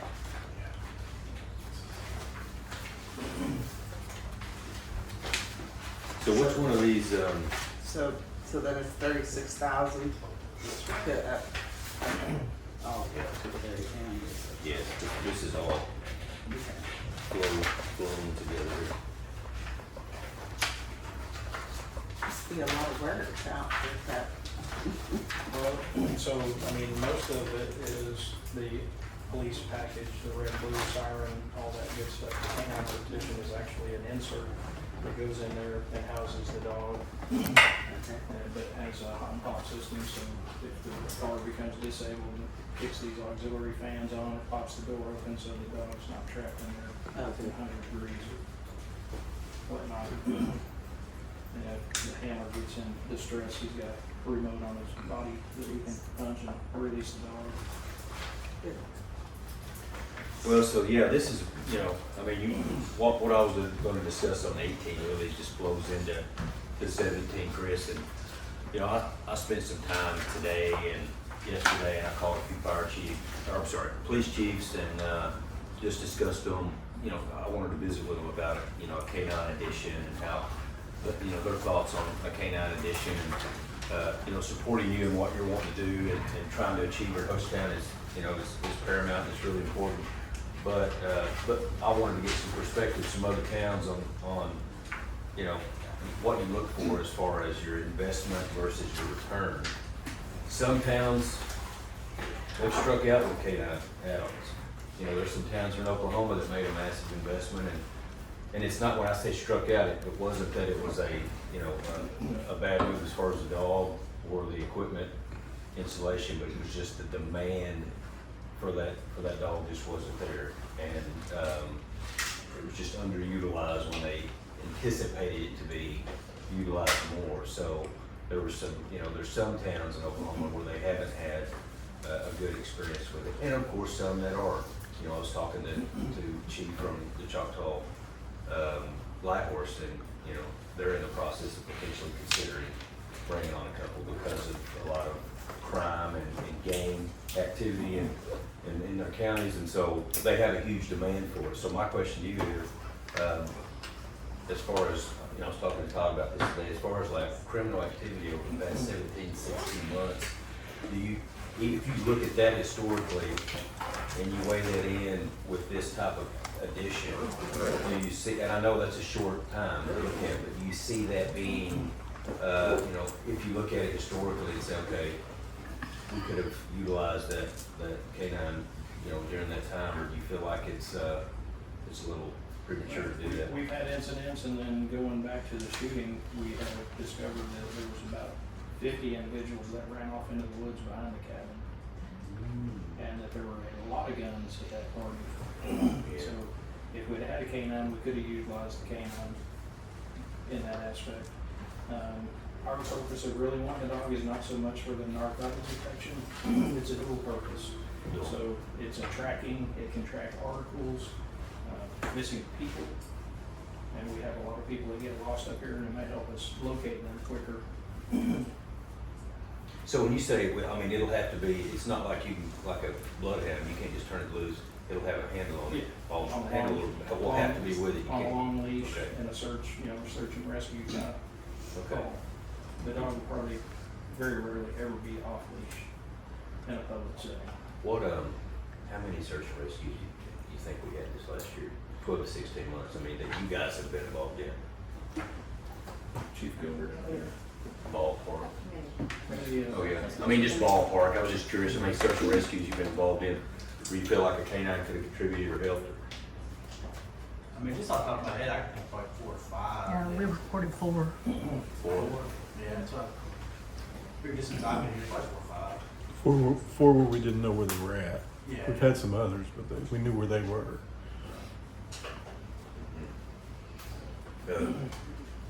Howard, y'all have any? The other advantage to the dog, it's a force multiplier. I mean, there's gonna be times that It's a what? a force multiplier. That handler may be the only officer on duty. 2 cops for the price of 1. The dog's a huge deterrent. With criminal activities, people that are resistant to the police. Nobody wants to get killed. Yeah, I mean, I think it's an exciting addition for sure, but, and we're in a position where we could, potentially look at doing it. But like I said, I don't know about the other trustees, but, I call and talk to, other, and I don't do it, just because I don't trust your judgment. I like to know what other municipalities We're have in a experienced. unique situation here in Hochatown with our terrain. We've got the lake, we got all these hiking trails. We're a little bit different than all the others. A lot of that, the success of the program is determined by the handler himself, how much he utilizes the dog. Some will use it for a lot of things, and others won't use it for anything. Well, I learned a new term today, so that's why I was looking on my phone. So do you feel like it would be a asset for criminal, in jurisdiction? Absolutely. Which, if anybody was like me, I just learned that today. That has to do with drug, what else, Rick, that does? I mean, search and rescue. Search and rescue, drug. Crowd control. We've had several incidents down here in some of our drinking establishments, with large fights in the parking lot. That dog will win the fight pretty quick. Now tell me this, this is one thing we're all, and we've all had to kind of educate ourselves on this. These are big decisions and we're having to make with no experience. Right. So we have to lean on you and like I said, I lean on counsel that I create because I want to know. But what's the liability issue with I mean, I raise, these powerful working dogs too, so I know what I have to cover in contractual agreements. So with this dog being out in public, working, he's for some reason bites a kid or bites someone on accident, how does that work when it comes to? I mean, there's always the liability in law enforcement. I mean, you give us these guns and these cars, there's liability. With the dog, there's also liability, but it's gonna come down to the training of the dog, and the dog that we have selected so far is pretty neutral. So he's not real aggressive, so he would be good like in going to a school and doing some kind of a program or something like that, or even in this setting. He could do coffee with the chiefs. Yeah, he could do that, but in the training part of it is where you train him to flip the switch when it's time to go to work, it's time to go to work. And those dogs understand that. Is this a Belgian Malinois? Dutch Shepherd. Dutch Shepherd. Yeah. Okay. So a little more methodical rather than react like the Malinois, which could potentially be a little more. What was that term you used, methodical? Yeah. So they react and they think like the Malinois, they just react. Yeah. The Dutch puts a little thought into it as they're reacting. Okay. So this dog is attached to this handler, right? So we're hiring the handler and the dog comes with him. 24/7. So if he leaves, the dog goes with him, correct? No, the dog if he leaves employment with He gets a Hochatown, the new- dog stays here. He gets a new handler. He gets So a we new have to handler. hire a new handler at that point. But we have a former handler that we've Once already came out handler for 7 years. Who has? Here in McCurtain County or somewhere else? Here. He's used my dog on his traffic stops when he was a cop. Okay. What do you think about it? Yeah, You I want to like hear them? from Clay. Oh, I think a dog's a great asset, like he said, for crowd control. I mean, I worked in Idabel Yeah. when I had a dog, you know, and, I mean, it was nothing to have 50, 60 people, and I was the only guy there with my dog, and when I got him out, they left. Because nobody wants to get dog with. And I can tell you this, my dog lived in my house with me. I've got 3 kids. My dog never bit anybody unprovoked, not one time. You know, I had a friend of mine who was a Cane Corso breeder in Dallas. God rest his soul, he passed away. His name was Ron Ackerman. He was from Dallas, and he told me the same thing. He said when they'd get out those big top brawls and stuff, when he'd get out with that dog, man, they'd clear out. That's it. I mean, I think it's a great That asset. was just I mean, different. It's just they people react to them. We had some big drug seizures with my dog, and I mean, I know up here, you know, it's here. I promise you, it's here. We just hadn't run across it yet. And But probably the reason we haven't realized it, because we haven't, may or may not have had a dog sniff it all out and find it where it's There you at, go. even through the county. You know, the Yeah. county just got their 2 dogs, so. So, the point that the mayor made about the liability, I mean, I didn't just go look at the dog. I had state certifiers from other parts of Oklahoma come and help with the dog selection. Oh, nice. So it's not just me. I mean, I know a little bit about canine and a little bit about the dogs, but I'd rather rely on the experts that's their world. So we really picked a pretty neutral dog, just so that lessen our liability a little bit and one that's a little more even tempered. So he can go either way based on his training. Don't you own a couple of dogs? I have a Malinois. Yeah, okay. Well, it's kind of been my understanding since we initially purchased vehicles, that this vehicle that you're now talking about outfitting, that we did purchase that with the intent that we would be moving towards getting Yeah. canines. That was the original plan. I mean, plans changed, so that's what the board wants to do, but I think the canine addition to the Hochatown Police Department would be a huge asset. Well, it's wonderful that Clay's got a lot of experience, and of course, you're confident about it. One That that's the helps thing, a lot. like, you know, if the handler goes on a 2-week vacation, Clay or myself can babysit the dog. We can't run the dog. I want to babysit. So do we have, let me ask you this. Put Diane down as the first babysitter. First So- babysitter on call. So how do you, I'm assuming everything's contingent upon what we do today, but have you got a handler? He's on the agenda. Okay. He would be the guy. Okay. We'll talk about that in executive session. Now, I wanna- will this dog be used in other communities or? If we get, I applied for a grant. If we get the grant, then we would have to open the dog up to like Broken Bow, OHB. Somebody would call on us if State they, parks, you know, that they if they need. call needed assistance, we would send that. What do you think about that? I think it's good. We're here, I mean, we're going with we have a dog or don't have a dog. Like, I worked, like I said, in Idabel, and that's the way Chief Martin was, I mean, there were several times I went to Eagletown with my dog.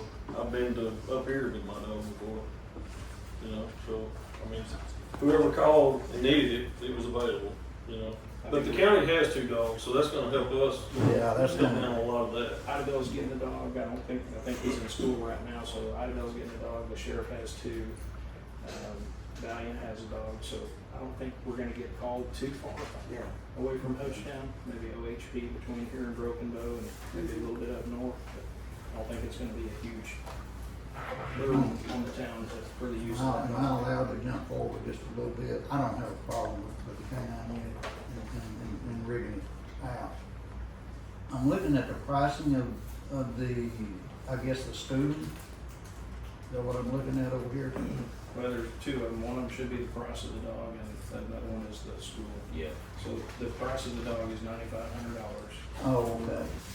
The school is $4,500, and if we're awarded a Okay. grant, they cover $7,500.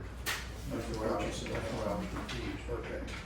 And that 4,500 to me is more than fair. I've had several dogs trained in Dallas, and usually it's around 3 to 5K. Not to sway the board in any way, but if the board does vote for the canine outfit, the canine itself, and the handler later, we do have vendors that are willing to donate the dog food, the ballistic vest for the dog, collars, leashes, kind of all that behind the scenes kind of stuff. Okay. Is that from the state, Oklahoma, somewhere in the state, or? Here locally. Oh, well, okay. That's wonderful. Yeah, that's wonderful.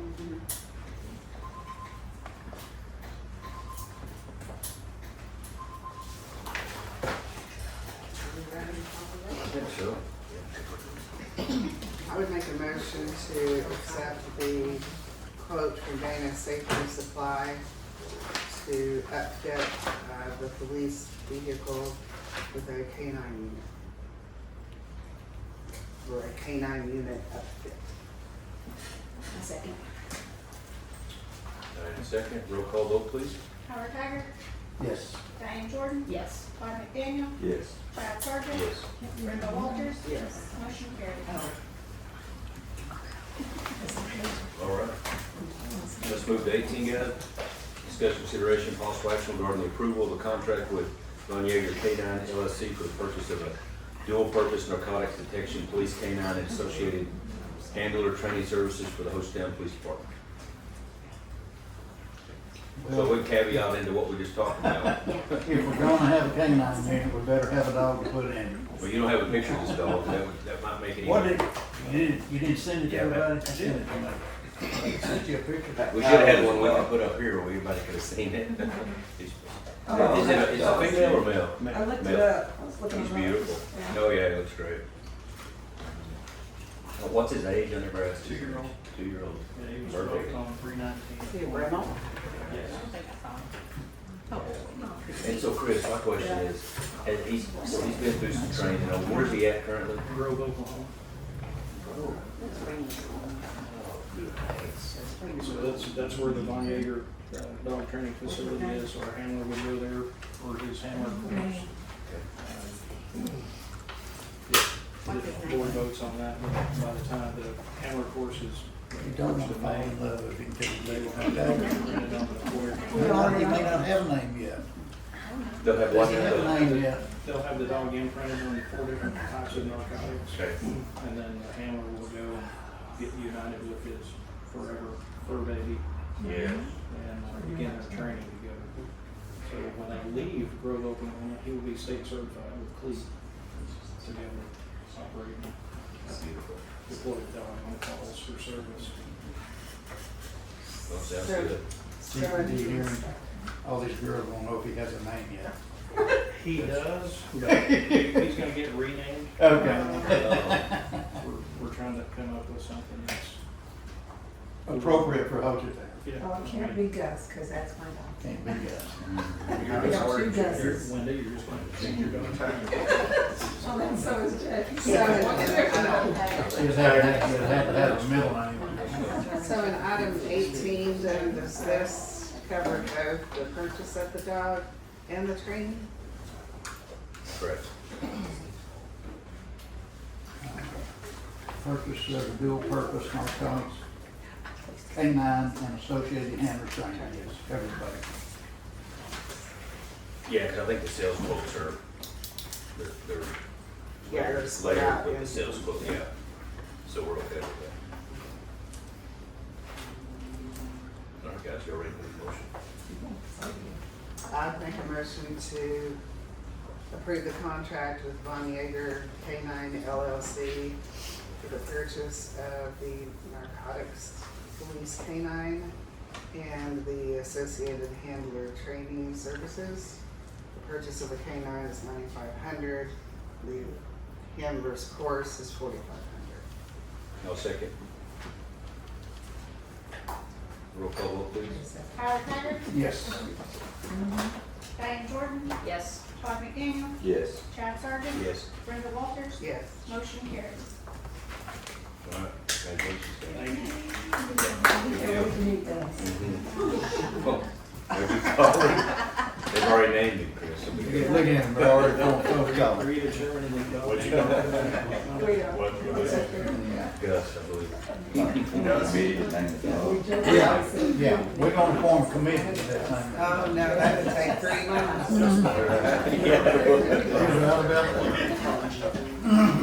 All right, guys, we'll go to 19, discussion consideration possible action regarding the request for the Hochatown Police Department to approve the hiring of 2 additional full-time police officers and increasing department staffing from 4 to 6 officers as presented in the HBoT staffing justification. So, Purple. Special meeting. Yeah, we don't need much. Do you have any insight, do you want to say anything, Chris? I mean, just for staffing and scheduling, we really need the 2 additional positions. I mean, that'll put you, how close will we be able to have 24/7 coverage? With 6, we should be 24/7. I mean, we did pretty good during March and spring break, but we still have quite a bit of overtime. I can tell you, I spent some time with them on like Monday afternoon, when you're like, yeah, we probably don't need any police up here on Monday afternoon, there's nothing going on. There was plenty going on. Plenty. There was plenty going right. on Yes, you Monday go afternoon. Plenty going, so if you just think Friday night's busy, go try Monday, so I absolutely think they need the staff to keep coverage. And just FYI, and I'll show y'all some numbers when we go in executive session, but I've gone over numbers with Chief.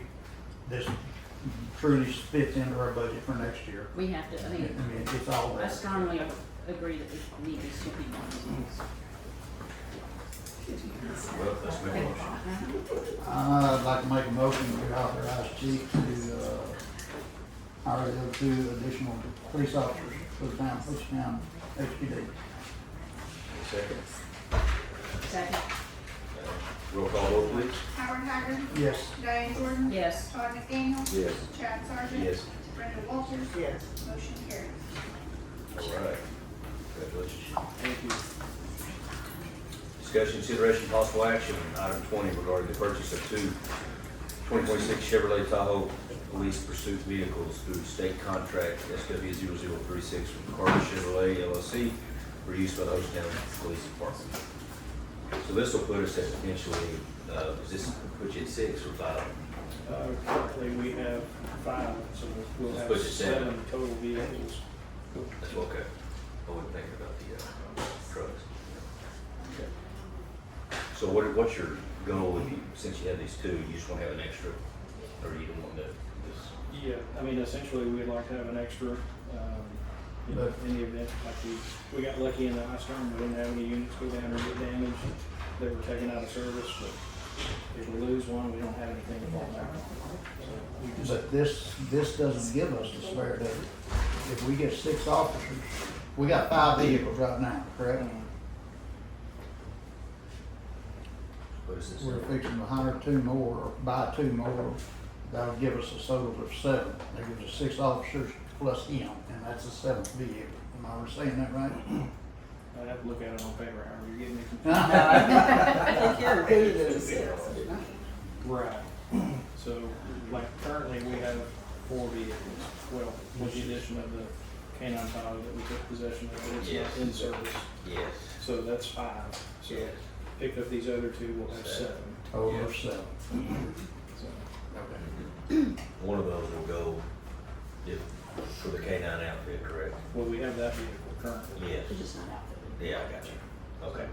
If we pick up the 2 positions you voted on, add these 2 new vehicles to our fleet, that'll give us a total of 7. But buy these 2 vehicles at the contract price, that's not the upfit of those, is it? The outfit should be in the. Oh, it's in the total price? Yeah. Okay, Yeah. okay. So is that this one? Yeah, that's the That, and that's the 2 outfitted, vehicles. No, that's just the purchase of vehicles. and then the outfitting is, The quote is in there from Bank it's, other credit, I think. something around 26,000 Okay. for the officers.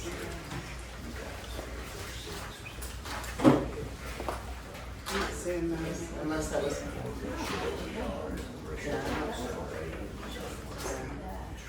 I can go on with that. Oh, here you go. No, I'll give you, No? I'll check it. It's several sheets. I see a quote. That's the, Hey, Chief, Yes, sir. who's Carter Chevrolet, did you check with any of our local dealers or something? Every time I get an opportunity to purchase, I call James Hodge. Okay. To try to spend our money here locally. Okay, just checking. Thank you. And they don't move enough volume in the police vehicles. That was my, sometimes you gotta go They for worry about this with the trucks when they have to trade inventory to another dealer to get them, so I went to them about But these that, vehicles, they're like, this is just gone this Okay. week, but this is for. Well, thanks for trying. Okay. Alright, I'm making it. spend on over here, I'm gonna do my best to try to do that. Carter has a rich history of providing vehicles. So, I mean, they move a lot of. Carter Chevrolet is out of where? Right. Little. First Carter Chevrolet. Okarchi? Yeah, in Oklahoma. Yeah, up in Oklahoma. Upstate shipping. See if I'm, So- I'm confused. I'm gonna come look at this unless something did get put in. So that's the purchase price at the top of the contract price. Where is the other for? I thought they were in the packet. It's not in I'm not seeing it, okay. Unless they didn't make it. Roughly what is it there? About 25 to 26. I thought that we paid 25 to 28. 25 to 26. Yeah, for the last outfits. Is there even an agenda item to approve the outfitting? Well, can we There's not amend an that? agenda item for the outfitting. Okay, Say that, Adam. Should- There's not an agenda item here for the outfitting. okay. Just for the truck. But the, Just for the each purchase vehicle of would be vehicles. this 55,000? Or for the- Okay, and then the outfitting would be Roughly 26,000 apiece. not to exceed 27.5 or something? Trying Or to learn figure out a our, way I said, to. can we just amend it, Yeah. put that in there and. That was my Yeah. question. Can we not, Chris, are you listening to this? Yeah, Can we not to amend this exceed- add it to, yeah, so not we to can exceed go that. ahead and get this done? You can, and you just make it not to exceed that certain amount, as Brenda said, and then that way, as long as it comes in under that amount, the city has authority to purchase those. That's not holding the 26, so it's not maybe on I that. said 27.5. Okay, I think I'll get it cheap. Yeah. Okay. We like 26, but. Hang on a minute. Will that get the graphics? Yes. 27.5 will get the graphics? Okay, all right. Okay. You got it, Brenda? Think so? All right. I'd like to make a motion to purchase two 2026 Chevrolet Tahoe Police Pursuit vehicles through state contract from Carter Chevrolet Agency. Each vehicle of $55,257. And also to approve outfitting these vehicles with the company Dana Safety. With that outfitting not to exceed $27,500 per vehicle. Excellent. I'll second that motion. Roll call vote, please.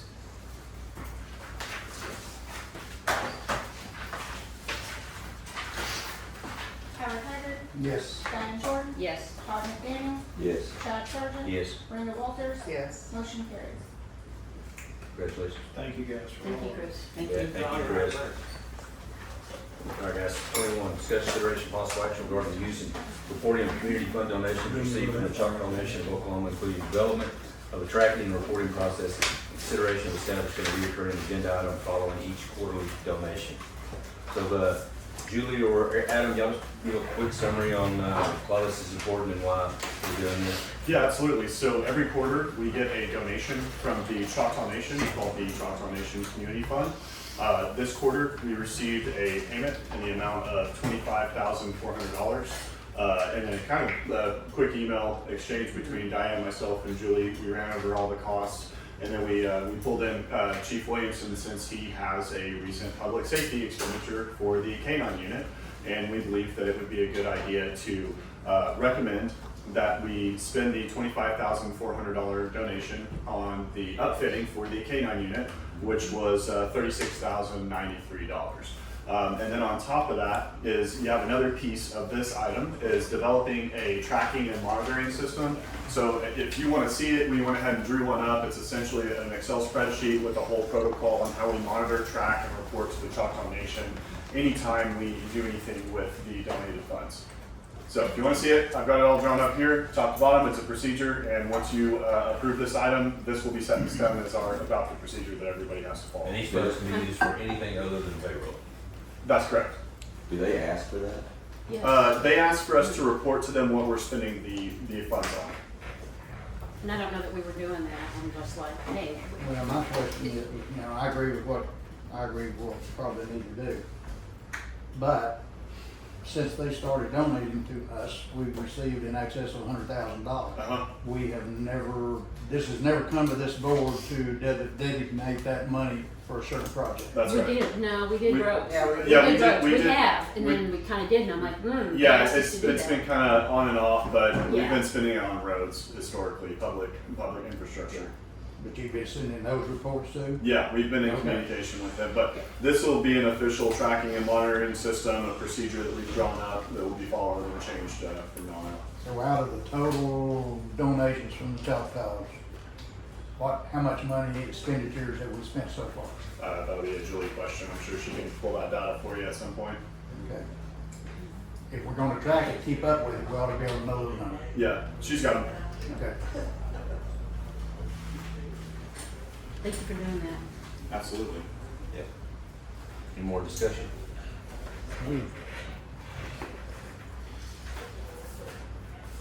I'll make a motion that we approve the reporting of the community fund donations received from the Choctaw Nation, with development of tracking and reporting process, consideration of reception of recurrent agenda item following each quarterly donation. Do we need to amend this to add that we're gonna use it for the canine uplift for this quarter? So will we have to approve that every quarter what it's been on? We vote on the agenda. Yeah, that would have to. Because we may wanna do something else next quarter. Well, just Well, that's what I'm quarter. saying. Just Yeah, quarter. say we have to spend it on that. Yeah. We can also bank it, absolutely, but So do every we have quarter. to include that or no? I mean, what we're spending it on today, I think now we don't have to, but I in the would, future. I would go ahead and mention mention what it. specifically we're assigning this to. Okay. Yeah, that way we can just go ahead and report it to CNO. And it was part of the discussion on the agenda item. Yeah. so. Yeah, so part of the approval will include us, the expenditure will go towards the K-9 unit addition Of this quarter, Outfitting. of this quarter's donation. of this quarter's donation. This quarter's donation will go toward the K-9 unit approved in a previous agenda item. Okay. Can we get a second on that? Second. Diane, roll call vote please. Howard Haggard. Yes. Diane Jordan. Yes. Todd McDaniel. Yes. Chad Sargent. Yes. Brenda Walters. Yes. Motion carries. Item 22, discuss consideration possible action regarding the purchase of one 2026 Chevrolet Silverado 1500 crew cab pursuant to Oklahoma State contract SW035 from Vance Chevrolet Buick GMC of Miami in the total amount of $44,577. Okay, can you tell me what color tab we have the current? Green. No, Which group? We've got three So greens they on might not be there. the same. So It's neon, Adam, the yellow neon. The My yellow. son's not See, happy. mine's orange. Can we get more Oh, tabs? really? We gotta go back to the old tabs. Yeah, I like the old tabs. Yeah. I agree, Which- if we get agenda items in the I'm agenda not items. saying it, where's it, please? Fair enough, fair enough. Or you could go to iPads and And who's this other guy? John Van. And There's no agenda item on here. Paper. That he Mm-hmm. was for. There's what? Who's this for? Building code inspector. Code enforcement officer. Yep, okay, so inside of your binders, you have a quote here from John Vance, that's the $44,577. Here I have mentioned that we went out and got our local quotes as well from Hodge, and so that one's at $47,067.65. Great. So we are trying to give our money local, give all of our local guys a shot on everything, every opportunity as possible. So this quote did come in about 3,000 under. I did go off and I looked for some used vehicles because we did have some conversation about going over and start buying some used vehicles. I did find something locally at Hodge that had 63,000 miles on it for 34,000. So you're talking, about a $10,000 difference here. But I did look through these. I have a number of here. What's your warranty on that? You don't have any unless you buy an after third-party warranty. But I did go through locally, try to get some used comparable vehicles, and then I started looking out, above and beyond our local areas. Carbide.com. So Yeah. what was the year model of the used one that you found here? This one is a 2022 with 63,000 miles on it for 34,000. So I know that this one in particular is for a new vehicle, but as that's the only vehicle that this department is going to have. Now, whenever we go over to roads and we're talking about hauling large pieces of equipment, I prefer that we start shopping used on that end to start saving some money. Because if you think about the operations of the vehicle and the risk of it, since it's used, maybe it's worn, the vehicle goes down out of maintenance. It's better to have it down on moving like a Mini X or something on site rather than it being one of our first responders who's responding to an emergency. So if they're just going out there to fix a road or fix a drainage problem, I'd rather have it on that end than any of our first responders. And also, there's going to be bumps and dings and et cetera, things that are hitting around whenever you're moving all those tools and equipment, for working on our roads here and anything else that needs to be adjusted. On the next agenda item, actually, I'm going to ask that no action is taken because I do need to make modifications to that quote. And I kind of want to shop around for some other used vehicles because whenever I was looking at used vehicles for this one, I found some other used vehicles on that one that I really liked for that department. Well, collectively, you're gonna get a better warranty with this new one. Yeah. You gotta consider those things.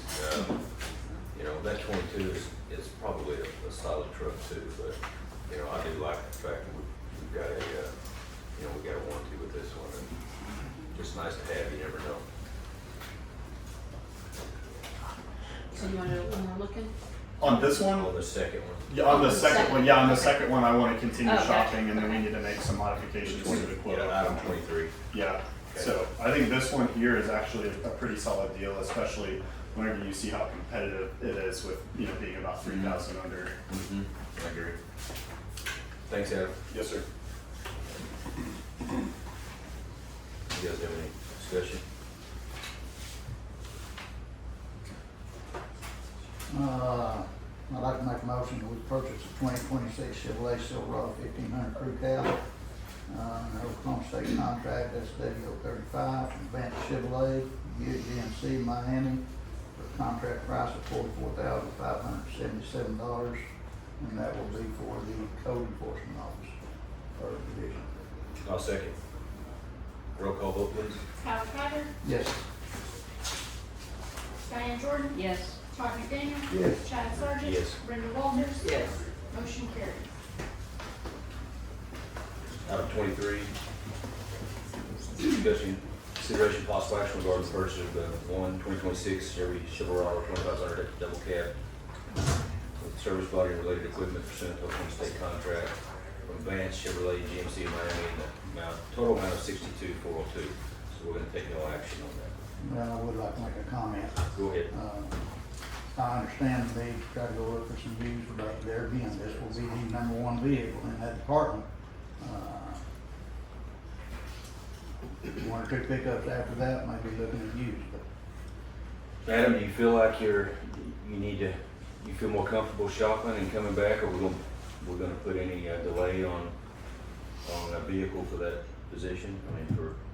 Well, I'd like to make some modifications to the quote on this vehicle with the way that it's rigged out. It does have a utility bed, but I want to make sure it's got the right utility bed attached to it, as well as this was supposed to be a crew cab quote, and I got a double cab quote received, and so that's another change to this agenda item that I wanted to make, as well as I also just wanted to make sure that we're getting the best deal as possible on this one. Can I make one recommendation, since this thing's gonna be pulling equipment? Yeah. We go with the diesel as opposed to the gas engine. And a tow package, probably. Trailer brakes. There you go. trailer brakes. Tow package with trailer brakes, I'd suggest that too. I'm sure we could add it to everybody. Might as well go ahead. It's probably on it already, but Yeah. just so we make sure. I'm trying to pull. There it is. Okay. We're still at no action on that. Do we need a roll call? Okay. All right, we'll go to 24. Hey, Nate, before we move forward on this, may I get some direction? Do you guys want me to keep shopping for used, or did I get an indication you want me to go used specifically? Well, we're sitting here jibber jabber talking, you know, this is gonna be the #1 truck in there, and roads, gonna get a lot of work out. Yeah. Yeah, are we gonna buy a trailer, are we gonna buy a skid loader, are we gonna buy a backhoe sooner or later? Well, 1,500 ain't gonna pull it.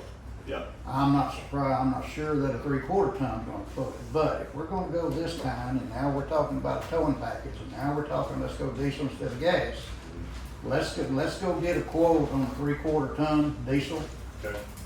Get you a deuce and a half. Well, this is what our road superintendent gonna be driving around looking at roads. Well, I agree, you know. Is he gonna be the one hauling the equipment? That's what I'm gonna or- say. Eventually, up front he is. Yeah. He would be first. Yeah. Front end is Well, he's gonna be the one doing it. Right, he's just wanting some direction. Some direction. Let's go get some quote. Let's go get a quote on a 3/4 ton crew cab, diesel, towing package. If you run across something that's barely used, that looks And, really and, good. and you might as well get a quote on a 1-ton diesel. Okay. Because that you will be able to pull a backhoe with. Yeah.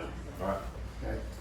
Okay. I can actually get these turned around pretty quick, and I know we have an executive session Yeah. for that job position, so we'll be able to do a Okay. special meeting sometime relatively soon to get what he needs. So we need a motion to do that, or is that just direct, take no action and give you No, directions? action's good. Yeah. All right, let's go to 24, guys. Discuss consideration of possible action to convene into executive session at 3:02. I make a motion, we enter into I need you executive to session. read A, B, and C. Oh, we got. Yeah, I hold it. Oh, their turn, we. Yeah. Gotta read it. That's it. Get to it. All right, we're going into to convene executive session as follows to pursue Title 25 Oklahoma Statute 303B4 to discuss confidential communications between the town and town's attorney concerning a pending investigation, claim, or action within the town with the advice of the town's attorney has determined that disclosure will seriously impair the ability of the town to process the claim or conduct any pending investigation, litigation, or proceeding in the public interest in compliance with the duty of confidentiality. Board of County Commissioners versus Town of Hochatown, CJ 2023-74. Item B, pursuant to Title 25 Oklahoma Statute 307B3 for the purpose of discussing the sale, purchase, lease, acquisition, or appraisal of real property for the Town of Hochatown.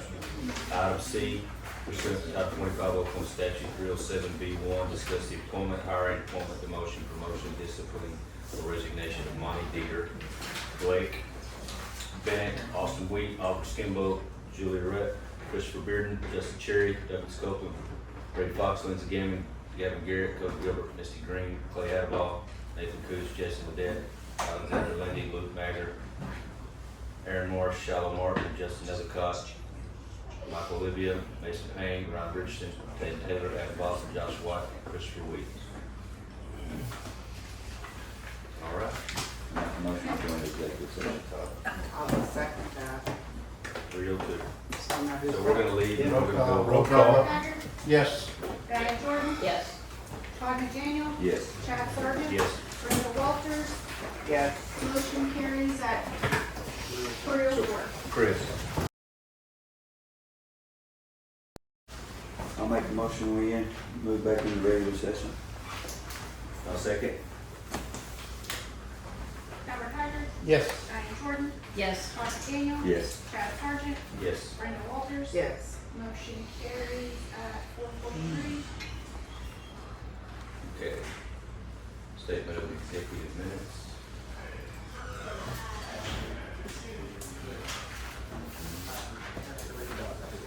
Yeah.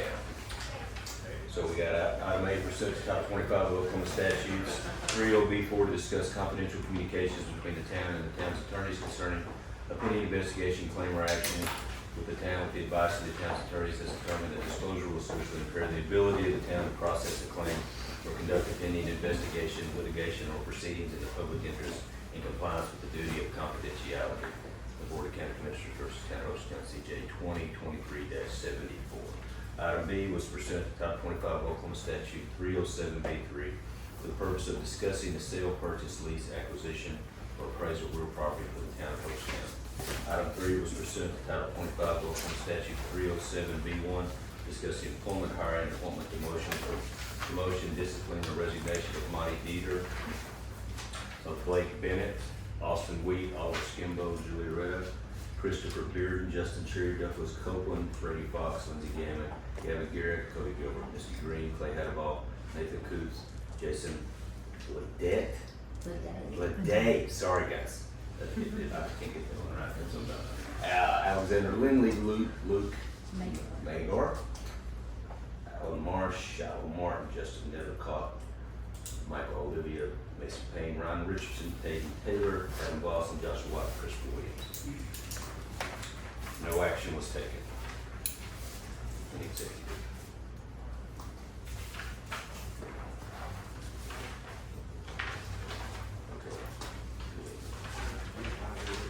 Yeah, item 25, discussion possible action to reconvene. No, we already done that. 27, discussion, consideration, possible action on any discussion from executive session.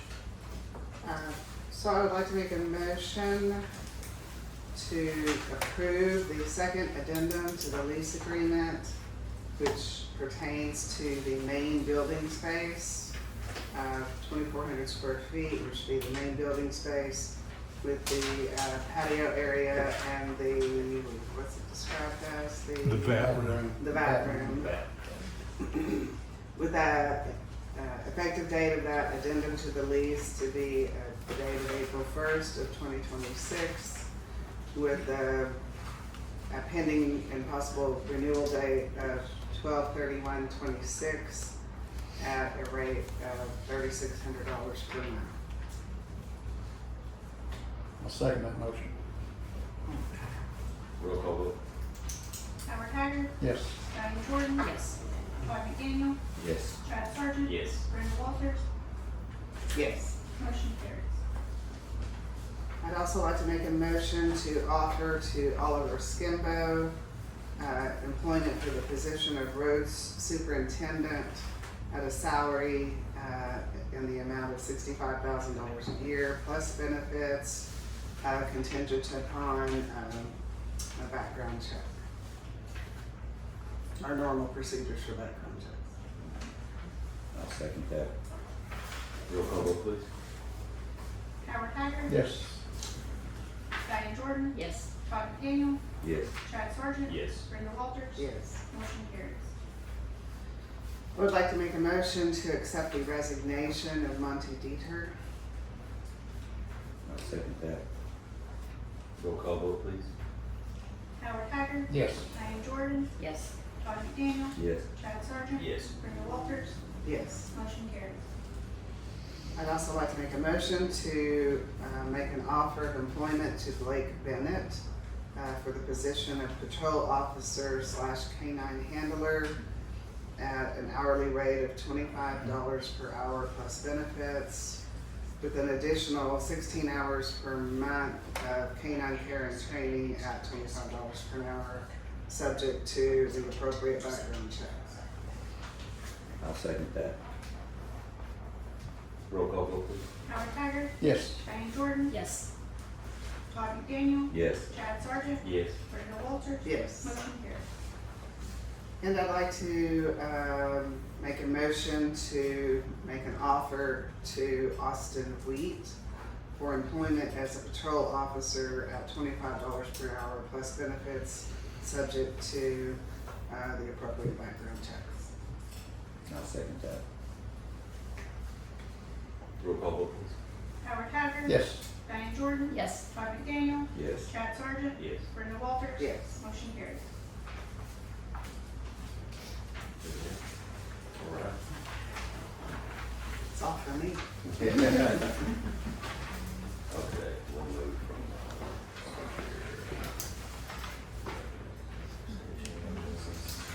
Oh, no, we didn't go back. Yeah, we gotta go back to, 14 and 15. So item 14 was discussion, consideration, possible action regarding the fee proposal from MA Plus Architecture for facilities and site assessment services for approximately 6.85 acres consisting of 5 existing buildings, including 2 base services in the amount of $36,490, optional services in the amount of $8,610, and the total estimated cost not to exceed $45,820. So, Not to take no action on yeah, that. let's take no action. Item 15, discussion, consideration, possible action regarding the proposal from C.H. Guernsey and Company for building assessment and report of existing property improvements for approximately 6.85 acres consisting of 5 existing buildings in the amount of $88,600 and authorizing the execution of this agreement. Again, not take no action. All right, now we'll go back. Wrap it up here. Any new business? Last year, we kind of, well, I know sponsor's not the right term, but we had banners made for the Little League tournament. I got the notice from Sunderberg, not in time to put on this agenda, but that's something if we want to do it again. It's that time again. Mm-hmm. I would recommend contacting the auditor before you approve anything, such as a donation, and give them terms with the information they'll have to give you and the product, whatever they'll do in exchange to the city for doing that. Just, Yeah. you know. Absolutely. Fantastic. Okay. Item 29, discussion, consideration, possible action to adjourn. I make a motion to adjourn. My second. Roll call vote, please. Howard Haggard, Yeah.